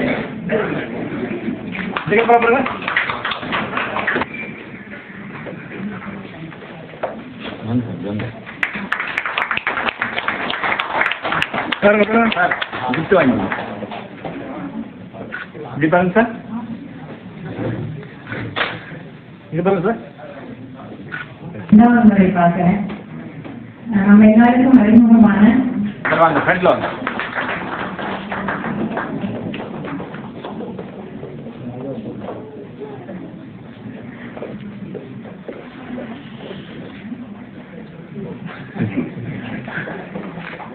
கேமரா பாருங்க. கிஃப்ட் கொடுத்து சார். இங்க பாருங்க. தெரிந்த செயல்களை பற்றி அவங்க சொன்னதை விவரித்த போது எனக்கு வந்து ரொம்ப ஆச்சரியமா இருந்தது. இந்த மாதிரி விஷயங்கள்லாம் நடக்குமா அப்படின்னு நம்மளால நினைக்க மட்டும்தான் செய்யறோம், அதிகபட்சம் பேசுறோம். அவங்க செயல் செய்து காட்டிய ஒரு பெண்மணி மாரியா ஸ்லோகோலாம் சொன்னாங்க அப்படின்னு அவங்கள்ட்ட பேசணும் தெரிஞ்சது. உங்களிடம் ஒரு சில நிமிடங்கள் அவருடைய அனுபவத்தை பகிர்ந்து சொல்லலாம். 64 குடும்பத்துக்கு அடுக்குமாடி குடியிருப்பு நாங்க வாங்கி கொடுத்துருக்கிறோம். அடுத்ததான் செம்பாக்கம். நீங்க வந்து திருப்பூர் கந்தசாமி கோயில் நியர்பை செம்பாக்கம். அந்த ஏரியால பாத்தீங்கன்னா 3 தலைமுறையா இடமே இல்லாத அந்த மலைக்குன்று ஓரத்துல அரசாங்க வீடு வாங்க முடியாத, கம்யூனிஸ்ட் சர்டிபிகேட் வாங்க முடியாத, ஒரு ஜாதியாலே இல்லாத எங்க பழங்குடி மக்கள் இருந்தாங்க. அன்னைக்கு பாத்தீங்கன்னா அந்த ஏரியால அக்ஷயா பிளாட்டுக்கு ஈக்குவலா எங்க மக்களுக்கு ஒவ்வொருத்தருக்கும் 2 சென்ட் லேண்டு 3 லட்சம் ரூபாய் வீடு அது மாதிரி 54 குடும்பத்துக்கு வாங்கி கொடுத்துருக்கோம். சுடுகாடு 1 ஏக்கர் சுடுகாடு, அது இல்லாம அங்க 4 மகளிர் SHGs கிரியேட் பண்ணி அவங்களுக்கு ஜெனரலா வாழ்வாதாரத்துக்காக பழங்குடி நலத்துறை மூலமா பாத்தீங்கன்னா இன்னைக்கு 17,61,000 வந்து கிராண்டா வாங்கி கொடுத்துருக்கோம். அதுல பாத்தீங்கன்னா இன்னைக்கு நர்சரி பண்ணேன், கற்பூரவல்லி இல்ல பெண்கள் நர்சரி பண்ணேன் அண்டு ஆர்கானிக் ஃபார்மிங். இன்னைக்கு எங்க மக்கள் வந்து அந்த விவசாயத்துல வந்து ஆர்கானிக் ஃபார்மிங். ஏன்னா இப்ப என்ன பாத்தீங்கன்னா நிறைய காய்கறிகள் நிறைய ஹைபிரிட், யாரு ஆர்கானிக் பண்ணணும்னா இடம் இல்லை, உரம் வந்து தயாரிக்க முடியாது, கடையில வாங்கி தான் போனோம். ஆனா இப்ப அதெல்லாம் ட்ரெயின் பண்ணி வாழ்ந்து காட்டும் திட்டத்து மூலமா வந்து இன்னைக்கு வேலை பண்ணிட்டு இருக்கோம். இந்த நூலை பத்தி பேசும்போது நான் வந்து பாத்தீங்கன்னா படிச்ச புக்கை எனக்கு ரொம்ப சந்தோஷமா இருந்தது. ஐயா வந்து அதுக்கு முன்னாடி ஆதாரம் எல்லாம் தெரியாது, ஆனா இப்ப இந்த ஐயா இது பண்ணும்போது புக்ல எந்தெந்த ஆராய்ச்சியாளர்கள்லாம் வந்து பண்ணாங்கன்னும் போது நான் பார்த்த விஷயம் பாத்தீங்கன்னா இந்த பில்ஸ்ன்ற ஒரு ட்ரைப்ஸ் வந்து பாத்தீங்கன்னா அந்த காலத்திலேயே வந்து விவசாயிகளா இருந்திருக்கிறாங்க. என்ன ரொம்ப மெய்சிலுக்கு வச்சுச்சு, விவசாயிகளா இருந்திருக்காங்க, ஜமீன்தாரா இருந்திருக்காங்க. அது மட்டும் இல்லாம வந்து கோண்டு பழங்குடின்றவங்க மிகப்பெரிய இனக்குழுவா இருந்திருக்காங்க. 70,000 கிராமங்களை வந்து ஒரு சாம்ராஜ்யமாவே நடத்திருக்காங்க. என்ன ரொம்ப மெய்சிலுக்கு வச்சுது அந்த விஷயமா. அது மட்டும் இல்லாம பாத்தீங்கன்னா இந்த பூனர்கள், செந்தலர்கள், சாளுக்கியர்கள் இவங்கெல்லாம் வந்து பழங்குடியினதான். பிற்காலத்துல ராஜபுத்திரர்களா அது மாறி இருக்கிறாங்க போது ரொம்ப விஷயம். ஆனா நான் சின்ன வயசுல இருக்கும்போது எங்க ஊர்ல சொல்லுவாங்க, பக்கத்து வீட்டுல நான் போவேன், பக்கத்து வீட்டுல அடிக்கடி போவேன், வேற சமூக சேவை அவங்க போகும்போது அவங்க சொல்லுவாங்க, நீலாம் ராஜபாலம் அப்படின்வாங்க அப்படின்னு சொல்லி நானே கேள்விப்பட்டிருக்கேன் என் சின்ன வயசுல. ஆனா அது இப்ப படிக்கும்போது அது உண்மைதான் தோணுது எனக்கு. ஏன்னா வரலாற்று பூர்வமா வந்து ஐயா இப்ப வந்து இந்த ஆசிரியர்கள்லாம் ஆய்வாளர்கள்லாம் பண்ணும்போது எனக்கு ரொம்ப மெய்சிலுக்கு வச்சுச்சு. நீங்க ராஜபாலம் எங்களோட வசந்தவங்க அப்படின்னு சொல்லியிருக்கிறாங்க. அது மட்டும் இல்லாம இந்த புக்கை வந்து ஐயா வந்து எழுதி வெளியிட்டிருக்கீங்க, எங்களை சிறப்பாய் கலாச்சின்னு உங்களுக்கு ரொம்ப ரொம்ப நன்றி என் சமூகத்தின் சார்பாக சொல்லியிருக்கிறேன். அது மட்டும் இல்லாம இப்ப நீங்க இந்த வெளியிட்டு புக்கை நாங்க வேலை செய்யற அத்தனை பழங்குடி குடும்பத்துக்கு இந்த புக்கு போகணும். இதுதான் எங்களுடைய ஒரு முதல் செயல்பாடு. இந்த புக்கை நாங்க வேலை செய்யற இல்லை எங்கள் போன்று வேலை செய்யற அமைப்புகளுக்கு இந்த புக்கை ஒவ்வொரு குடும்பத்திலேயே ஒரு பொக்கிஷம், இந்த ஆதார எங்கள் போட்டு வேணும், இதை நாங்க வந்து கொண்டு போய் சேர்ப்போம். அது மட்டும் இல்லாம ஐயா கிட்ட ஒரு 2 கோரிக்கை, செல்வகுமார் மருத்துவம் ஐயா கிட்ட 2 கோரிக்கை. எங்கள்ல நிறைய பழங்குடி கதைகள் இருக்கு ஐயா, அதை பெரிய கொண்டாடணும். எங்களுக்கு நிறைய கதை, அதை பத்தி ஒரு நீங்க எழுதணும். இன்னொரு புக்கு எங்களுடைய கலாச்சாரமும் வழிபாடும், 2 புக்கை நீங்க எழுதணும்னு இந்த தருணத்துல பழங்குடி சார்பா நாங்க கேட்டுக்கிறேன். நிறைய கதைகள் இருக்கு, பழங்குடி கதைகள், அதெல்லாம் நம்ம கொண்டு வந்தோம்னு வச்சுங்களேன், இந்த பழங்குடி சமூகம் எப்படியாப்பட்ட சமூகம்ன்றது எல்லாருக்கும் தெரியும். இது வந்து மாறாத ஒரு வரலாறு, ஆணித்தரமான வரலாறுன்றதை இந்த தருணத்துல நான் தெரிஞ்சுக்கிறேன். மிக்க நன்றி ஐயா. கிராமமாக பாபா சாஹிப் முன்னெடுத்து சென்று வளர்ப்பதற்கும் பௌத்தத்தை முன்னெடுப்பதற்குமான ஒரு பெரிய நெட்வொர்க்கை வச்சிருக்காங்க. அவருடைய மகன் சத்யதேவ் லேஜா வெளியில இருக்கிறாங்க. அவங்க எல்லாம் எப்பவுமே பிஹைண்ட் தி சீன்ஸ் தான் இருப்பாங்க. இதுல வெளில நின்றுட்டு இருந்தாரு, அதனாலதான் நான் மறந்துதான் தெரிவிக்கிறேன், போய் அழைச்சிட்டு வந்தேன். ரொம்ப நன்றி சார். இவர்களை எல்லாம் நம்ம வந்து பார்க்கும்போதுதான் நம்ம இன்னும் எவ்வளவு செய்யணும், எவ்வளவு பணிகள் இருக்குது அப்படிங்கிறது நமக்கு தெரியுது. பேராசிரியர் கலிபெருமான் அவர்களை சிறப்பு செய்ய அழைக்கிறோம்.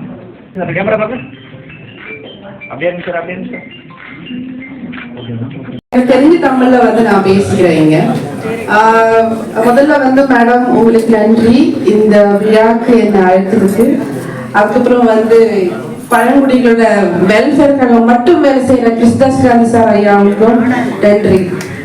ஒரு நாள் வந்து எனக்கு முடியாம உடம்பு சரியில்லாம இருக்கும்போது சார் ஃபோன் கொடுத்தாங்க மேடம்கிட்ட. எனக்கு மேடம் வந்துட்டு ஒரு 10 வருஷமோ 8 வருஷமோ முன்னாடி எனக்கு உங்களை பார்த்துருக்கேன் நான் பாண்டிச்சேரி வச்சுட்டு. ஆனா எனக்கு நீங்க தான் இங்க வந்ததுக்கு அப்புறம் தான் எனக்கு ஓகே உங்க ஃபேஸ் வந்து ரெகக்னைஸ் ஆயிடுச்சு. ஸோ நன்றி. நான் வந்து பண்டைய பழங்குடிகள் சொல்லுவாங்க, நீலகிரி மாவட்டத்தில் இருக்கிற பழங்குடியில வந்து ஒரு பழங்குடி சமுதாயத்தை சேர்ந்தாங்கன்னா சார் சொன்ன மாதிரி குறும்பர்கள் இனத்தை சார்ந்தவங்க.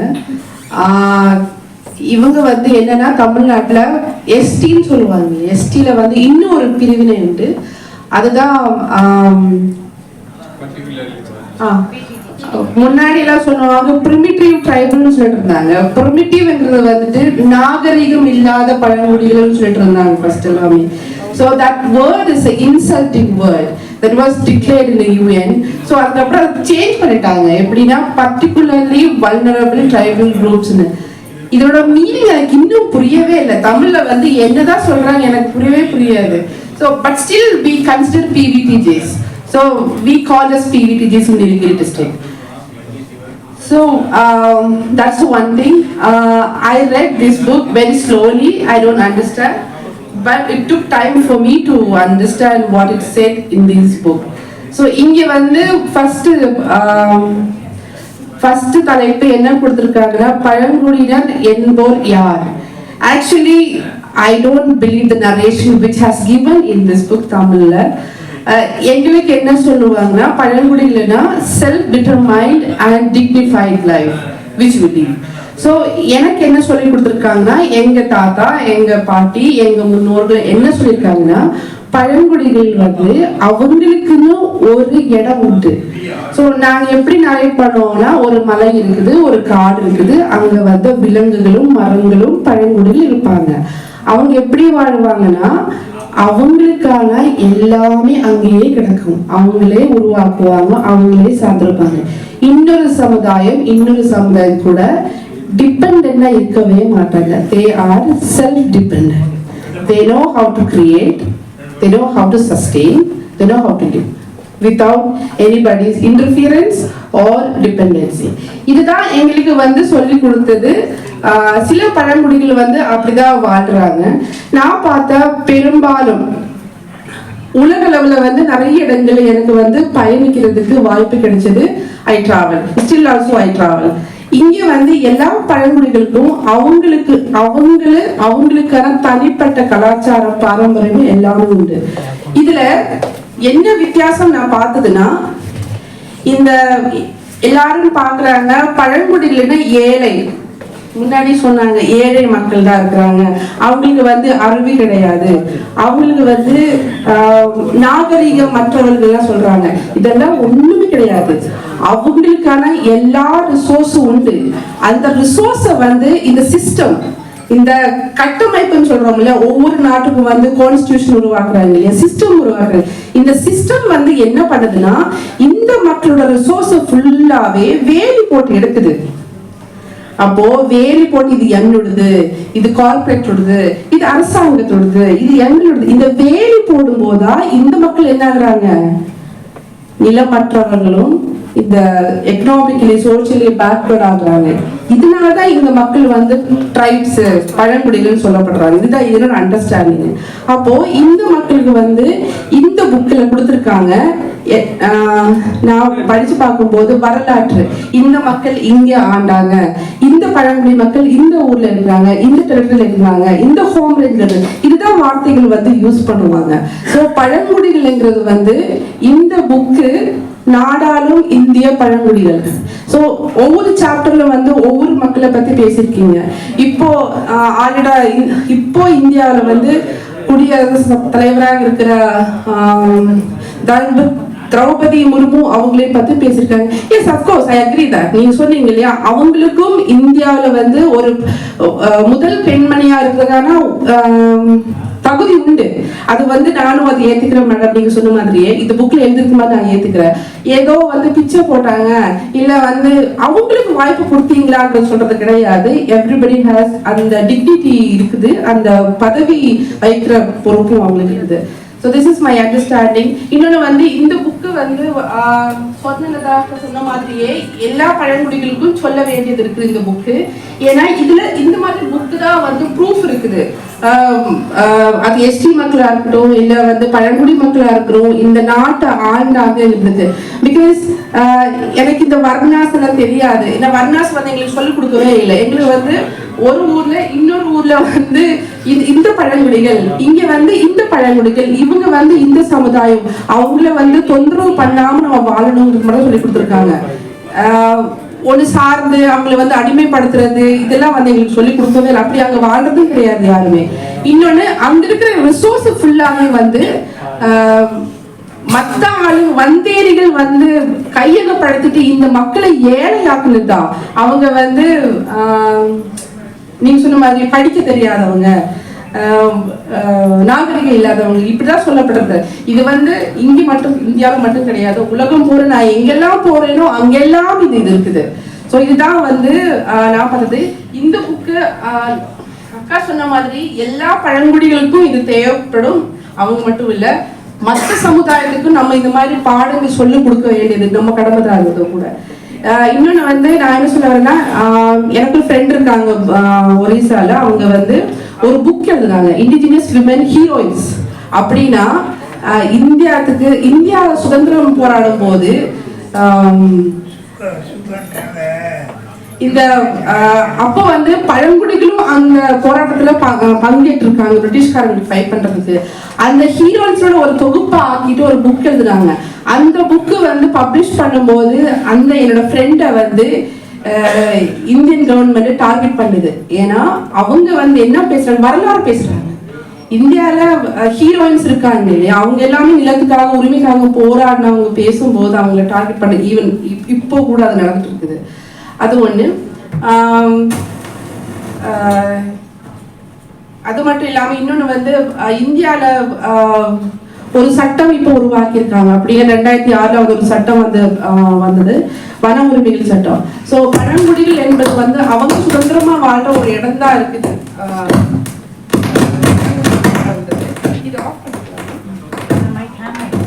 இது இல்லாம நான் பேசிக்கிறேன். அப்ப என்ன ஆகுதுன்னா, அந்த சட்டம் கொண்டு வரும். அந்த சட்டம் மட்டும்தான் இந்தியால வந்து இந்த மக்கள் வந்து அவங்க சுயமா என்னோட ஊரு என்னோட எல்லை, நான் இவ்வளவு தூரம் போயிட்டு தான் எனக்கான வாழ்வியலுக்கானதும் என்னோட உரிமைக்கானது என்னோட கலாச்சாரத்துக்கானதுமே எல்லாமே என்னால வகுக்க முடியும்னு ஒரு சட்டம். இந்த சட்டம் இந்தியால வந்து அமல்படுத்துறதுக்கு ரொம்ப தயங்குறாங்க. அது எந்த ஆட்சியா இருந்தாலும் பரவாயில்ல. ஏன்னா இந்த சட்டம் தான் வந்து இந்த மக்களுக்கு வந்து உரிமைகளை வகுக்கிறதும் அவங்களோட உரிமை எடுக்கிறதுக்கு கொடுக்கறது கிடையாது. நான் வந்து நீங்க இவ்வளவுதான் எடுக்க முடியும், நீங்க இருக்க முடியும் சொல்ல முடியாது. இது என்னோட பவுண்டரி, நான் இவ்வளவு வாழ்வேன், நான் இவ்வளவு அக்சஸ் பண்ணுவேன் சொல்றதுக்கு. அப்ப இந்தியால வந்து இந்த ஒரே ஒரு சட்டம் மட்டும்தான் மக்களுக்கான சட்டம். இது ஒண்ணு இருக்குது. அதுதான் நாங்க வேலை பார்த்தது. இன்னொன்னு வந்து நீங்க புக் எழுதின மாதிரி நாங்களும் ஒரு புக்கு எழுதினோம். அது என்னன்னா பழங்குடிகளோட லைஃப் எப்படி இருக்குதுன்னு ஒரு புக் எழுதணும். அந்த புக்கு வந்து நான் ரிலீஸ் பண்ணும்போது எல்லாரும் சொன்னாங்க, நீங்க அவங்கள கன்சல்ட் பண்ணீங்களா, இவங்களை கேட்டீங்களா, அவங்க. நான் சொன்னேன், யாரும் சொல்ல வேண்டாம், எங்களால முடியும்னு. அப்ப நாங்க அந்த புக் பப்ளிஷ் பண்ணும்போது சாரதா வச்சு பண்ணாங்க. அது நல்லா ரீச் ஆயிடுச்சு. ஸோ அந்த புக்கு வந்து நாங்க நிறைய இடங்கள்லாம் மீட்டிங் எல்லாம் போகும்போது ஐ திங்க் ஆல்மோஸ்ட் நிறைய கண்ட்ரீஸ்ல வந்து இந்த மாதிரி ஃப்ரெண்ட்ஸுக்கு நீங்க கொடுத்த மாதிரி நாங்களும் கொடுத்தோம். அது நல்லா ரீச் ஆயிடுச்சு. சொன்னால வந்து சொன்னதாக்கா ஐயா இருக்கிற வரைக்கும் ஐயா எழுதுவாங்க புக்கு. நீங்க வரலாறு நீங்க எழுதுங்க. அதுதான் சொன்னதுதான் அவங்களோட வரலாறா மாறும். நீங்க எழுதுங்க. அது ஒண்ணு. இன்னொன்னு வந்து அக்கா சொன்னாங்க, பில் என்ற டைப்ஸ் வந்து பிகாஸ் இப்போ சான்ஸ் டு டிராவல் நிறைய இந்தியாவில வந்து அங்கே டிராவல் பண்ண முடிஞ்சது. பெரும்பாலும் பழங்குடியில் வந்து நீங்க எழுதிருக்கீங்க இங்க. அது நான் ஏத்துக்கிறேன். அந்த நீங்க எழுதின வரலாறு எல்லாமே. இன்னொன்னு கடைசி நான் பேச போறது பில் ட்ரைப்ஸ்ங்கிறது வந்து குஜராத்ல வடோதரா டிஸ்ட்ரிக்ட்ல இருக்கிறாங்க. அந்த நர்மதா ஆத்தோரத்துல நிறைய பேர் கிட்டத்தட்ட 100 ஹாப்டிஸ்ட் இருக்காங்க. வந்து அவங்க என்ன பண்றாங்கன்னா, அங்கதான் வந்து அந்த ஸ்டாச்சு கட்டிருக்காங்கல்ல, அந்த பெரிய வல்லபாய் பட்டேல் ஸ்டாச்சு வச்சிருக்காங்க. அந்த ஸ்டாச்சு வந்து அந்த யூனிட்டின்னு ஒரு ப்ராஜெக்ட் ரன் ஆகுது. அங்க என்ன பண்றாங்க, அவங்க அந்த பழங்குடிகள் வந்து முழுக்க விவசாயிகள் தான். அந்த நிலத்தை பெற்றுட்டு அங்க வந்து இந்த தீர்த்த இடம் மாதிரி பண்றது தான் நடந்துருக்குது. புதிய எங்க பார்த்தாலும் இருக்கு எல்லா இடத்துலயும். அப்போ பழங்குடி மக்களும் ஆண்டவங்களும் தான், அவங்களுக்கு எல்லா ரிசோர்ஸும் இருக்குது. ஸோ இது வந்து எழுதப்படாது. இந்த வரலாறுகள் எல்லாமே எங்கேயுமே எழுதப்படாது. இந்த புக்கில் அதை எழுதிருக்கீங்க. அது ரொம்ப யூஸ்ஃபுல்லா இருக்கும். இனி வர ஜெனரேஷனுக்கும் சரி, இனி தெரியாதவங்களுக்கு எல்லாம் இந்த புக்கு நல்ல பயனுள்ளதாகும். அது மட்டும் இல்லாம இன்னொரு விஷயம் கூட நான் சொல்லணும்னு நினைச்சேன். I think I forgot it. Thank you. Thank you so much. I think I took a lot of time. So இந்த புக்கு வந்து பயனுள்ளதாக ஆகும்னு நினைக்கிறேன். இன்னும் எனக்கு கிடைச்சி நல்லா இருக்கும். நிறைய யூஸ்ஃபுல்லாக இருக்குது இந்த வரலாறு வந்து இன்னும் வர ஜென்ரேஷனுக்குலாம் சொல்கிறதுக்காக. So thank you so much. அலையே சிலையே நீ வாமாய முன்னால, அலையே என் சிலையே நீ வாமாய முன்னால, எட்டி பூ தோட்டமா நம்ம எட்டி பறிக்க வாட்டமா, எட்டி பூ தோட்டமா நம்ம எட்டி பறிக்க வாட்டமா, அலையே என் சிலையே நீ வாமாய முன்னால, தாழம்பூ தோட்டமா நம்ம கவி பறிக்க வாட்டமா, தாழம்பூ தோட்டமா நம்ம கவி பறிக்க வாட்டமா, அலையே என் சிலையே நீ வாமாய முன்னால, கற்பூரம் இல்லாம கிளம்பாது சாமி, கற்பூரம் இல்லாம கிளம்பாது சாமி, ஒரு நாளா திருநாளா ஊராது சொன்னானா, ஒரு நாளா திருநாளா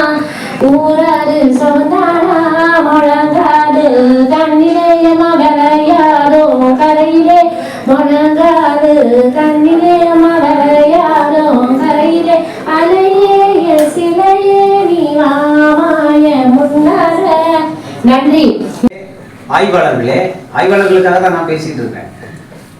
ஐயாவுக்கு வயது 83. ஏன் எழுதணும்? என்ன ப்ரொமோஷன் என்ன வருது போல, இல்லை இன்க்ரிமெண்ட் ஐயாவுக்கு போடுவாங்க. அப்போ இந்த சமூகத்திற்கு, இந்த மனித சமூகத்துக்கு, இப்போ ஐயா கிறிஸ்தாஸ் காந்தி ஐயா வந்து அடுத்து இந்த நூல்லாம் நம்ம வெளியிடுவோம், அடுத்து மறுபதிப்பு போகணும் யார் சொல்லிட்டு இருக்காங்க?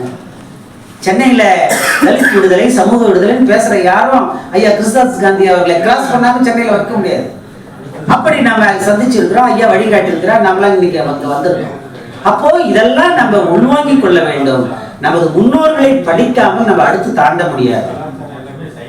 நாம எந்த சமூக பின்புலத்திலிருந்து வந்தாலும் இந்த நூல்களை எழுதிய எம் சீனிவாச ஐயங்காருடைய தமிழ் ஸ்டடீஸை நான் படிச்சு பார்க்கும்போது மிரண்டிருக்கேன். ஒரு 20 ஆண்டுகளுக்கு முன்னாடி original tribes and modern cost என்று அவர் விளக்குவார்.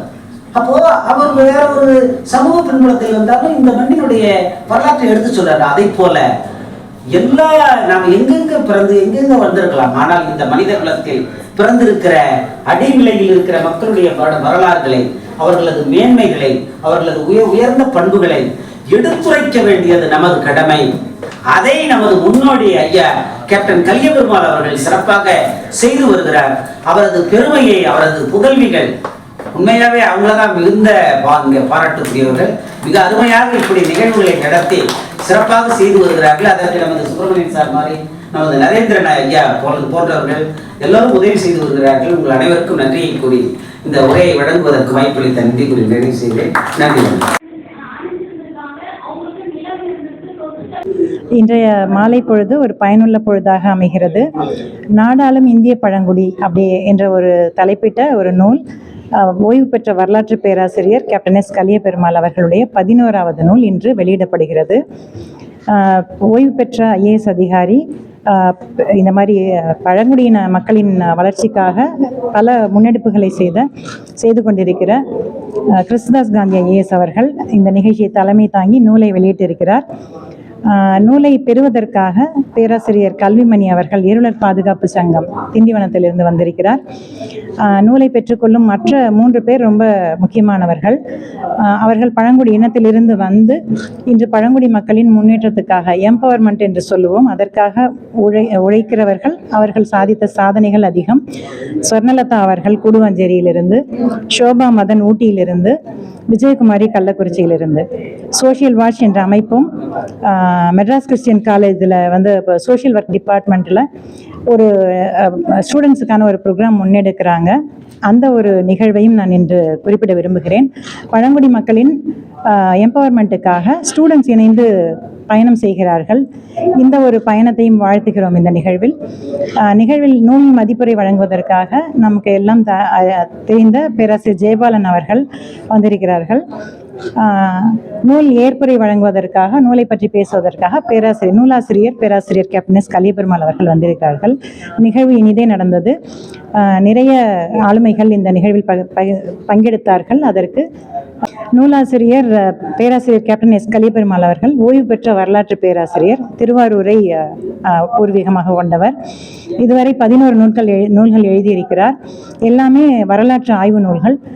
அடித்தள மக்கள் என்றும் விளிம்பு நிலை மக்கள் என்றும் பொது சமூகத்தால் சொல்லப்படுகின்ற ஆதி திராவிட பழங்குடி மக்களின் வரலாற்று, கலாச்சார வரலாறு, அரசியல் வரலாறு, இதோடைய வரலாற்று ஆய்வுகளை நூல்களாக தொகுத்து இதுவரை 10 புத்தகங்கள் வெளியாகியிருக்கின்றன. இன்று 11வது புத்தகம் வெளியாகிறது.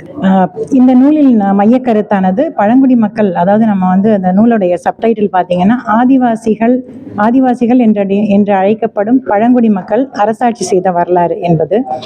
இந்த நூலில் வரலாறு பூர்வமான ஆய்வுகள் மூலம் பழங்குடி மக்கள் என்றும் ஆதிவாசிகள் என்றும் பொது சமூகத்தால் அடையாளப்படுத்தப்படுகின்ற பூர்வக்குடி மக்கள், இந்தியாவின் பூர்வக்குடி மக்கள் ஒரு காலத்தில் இந்தியாவின் பல பகுதிகளிலும் அரசாட்சி செய்து ரொம்ப சீரும் சிறப்புமாக வாழ்ந்த மக்கள் என்பதை வரலாறு பூர்வமாக பதிவு செய்யப்பட்டிருக்கிறது இந்த புத்தகத்தில். இதை படித்து ஃபீட்பேக் கொடுத்த பழங்குடி இன மக்கள் என்ன சொல்கிறாங்கன்னா, இந்த புத்தகம் எங்களுக்கு புது தெம்பை தருகிறது, எங்களை பற்றி அறிந்து கொள்ள உதவுகிறது அப்படின்னு சொல்கிறாங்க. இதை பொது சமூகத்துக்கு இதை நிறைய எடுத்துகிட்டு போகணும். பழங்குடி மக்களுக்கான புத்தகம் கிடையாது, இது பொது சமூகத்துக்கான ஒரு புத்தகம் என்று சொல்கிறார்கள். மகிழ்ச்சி. என் பெயர் செல்வகுமாரி கலியபெருமாள். புத்த ஆய்வு மன்றத்தின் செயலாளர். நான் திருவாரூரில் இருக்கிறேன். இந்த நூலாசிரியர் பேராசிரியர் கேப்டன் எஸ். கலியபெருமாள் அவர்களின் இளைய மகள். வணக்கம், என்னோட பேர் நரேந்திரன். மிலிந்தா பதிப்பகம் என்ற ஒரு பதிப்பகத்தை உருவாக்கி இது போன்ற மறைக்கப்பட்ட வரலாறுகள், வரலாற்று மீட்டுருவாக்கம், விளிம்பு நிலை மக்களின் வாழ்க்கை போன்றவற்றை பதிப்பாக கொண்டு வர வேண்டும் என்ற நோக்கில் இந்த மிலிந்தா பதிப்பகத்தை உருவாக்கி, இந்த மிலிந்தா பதிப்பகத்தின் முதல் நூலாக ஐயா பேராசிரியர் கேப்டன் எஸ். கலியபெருமாள் அவர்களின் புத்தகமாக நாடாளும் இந்திய பழங்குடியினர் என்ற புத்தகத்தினை வெளியிடுவதில் மிலிந்தா பதிப்பகம் பெருமை கொள்கிறது. ஏனென்றால் வரலாறு என்பதே சமய சந்தர்ப்பங்களுக்காகவும் அப்புறச்சூழல்களின் பல காரணங்களை வைத்து வரலாறுகள் கட்டமைக்கப்படுகிறது. ஒரு வரலாற்று பேராய்வாளராக, வரலாற்று பேராசிரியராக, பல்வேறு பேராசிரியர்களை உருவாக்கியவராக, நாடறிந்த ஒரு பேராசிரியர். அவர் தன்னுடைய 80வது வயதில் இதுவரை மறைக்கப்பட்ட வரலாறாக, மறைக்கப்பட்ட சமூகமாக, மறுக்கப்பட்ட சமூகமாக இருந்த பழங்குடியினர் சமூகத்தினை ஆய்வு செய்து, மிக குறிப்பாக ஒரு பழங்குடியினர் சமூகத்திலிருந்து இந்திய குடியரசுத் தலைவராக திரௌபதி முர்மு அவர்கள் பதவி காலத்தில் இந்த புத்தகத்தை வெளியிடுவதோடு, இப்புத்தகத்தை முடிக்கும் தருவாயிலும் அவரை பாராட்டி, அவரை வாழ்த்தி இந்த புத்தகத்தினை முடித்திருக்கிறார். எனவே இந்த புத்தகமானது இந்த பழங்குடி சமூகத்தின் வாழ்க்கையை நன்கு ஆய்ந்தறிந்து இந்த புத்தகத்தினை வெளியிட்டிருப்பது உள்ளபடியே பாராட்டுக்குரியது. அவர் எழுதிய இப்புத்தகத்தினை மிலிந்தா பதிப்பகத்தின் சார்பில் வெளியிடுவதில் உண்மையில் நான் பெருமை கொள்கிறேன். எனக்கு அந்த வாய்ப்பை அளித்த புத்த ஆய்வு மன்றத்தின் செயலாளர் அன்பு சகோதரி செல்வகுமாரி கலியபெருமாள் அவர்களுக்கு என்னுடைய நெஞ்சார்ந்த நன்றியை தெரிவித்துக் கொள்வதோடு, மேலும் இப்புத்தகம் பொது சமூகத்தால் அதிகமாக பேசப்பட வேண்டும். எனவே இந்த புத்தகத்தினை எப்பாடுபட்டாவது பொது சமூகத்தின் பார்வைக்கு இதனை நாங்கள் எடுத்து சென்று இந்த பழங்குடி சமூகத்தின் வரலாற்றினை, உண்மையான வரலாற்றினை நிறுவுவதற்கு இந்த புத்தகத்தின் வாயிலாக நாங்கள் உண்மையாக பணிபுரிவோம் என்று உறுதியேற்று வாய்ப்புக்கு நன்றி கூறி விடைபெறுகிறேன். என்னுடைய பெயர் நரேந்திரன் கந்தசாமி, நிறுவனர் மிலிந்தா பதிப்பகம்.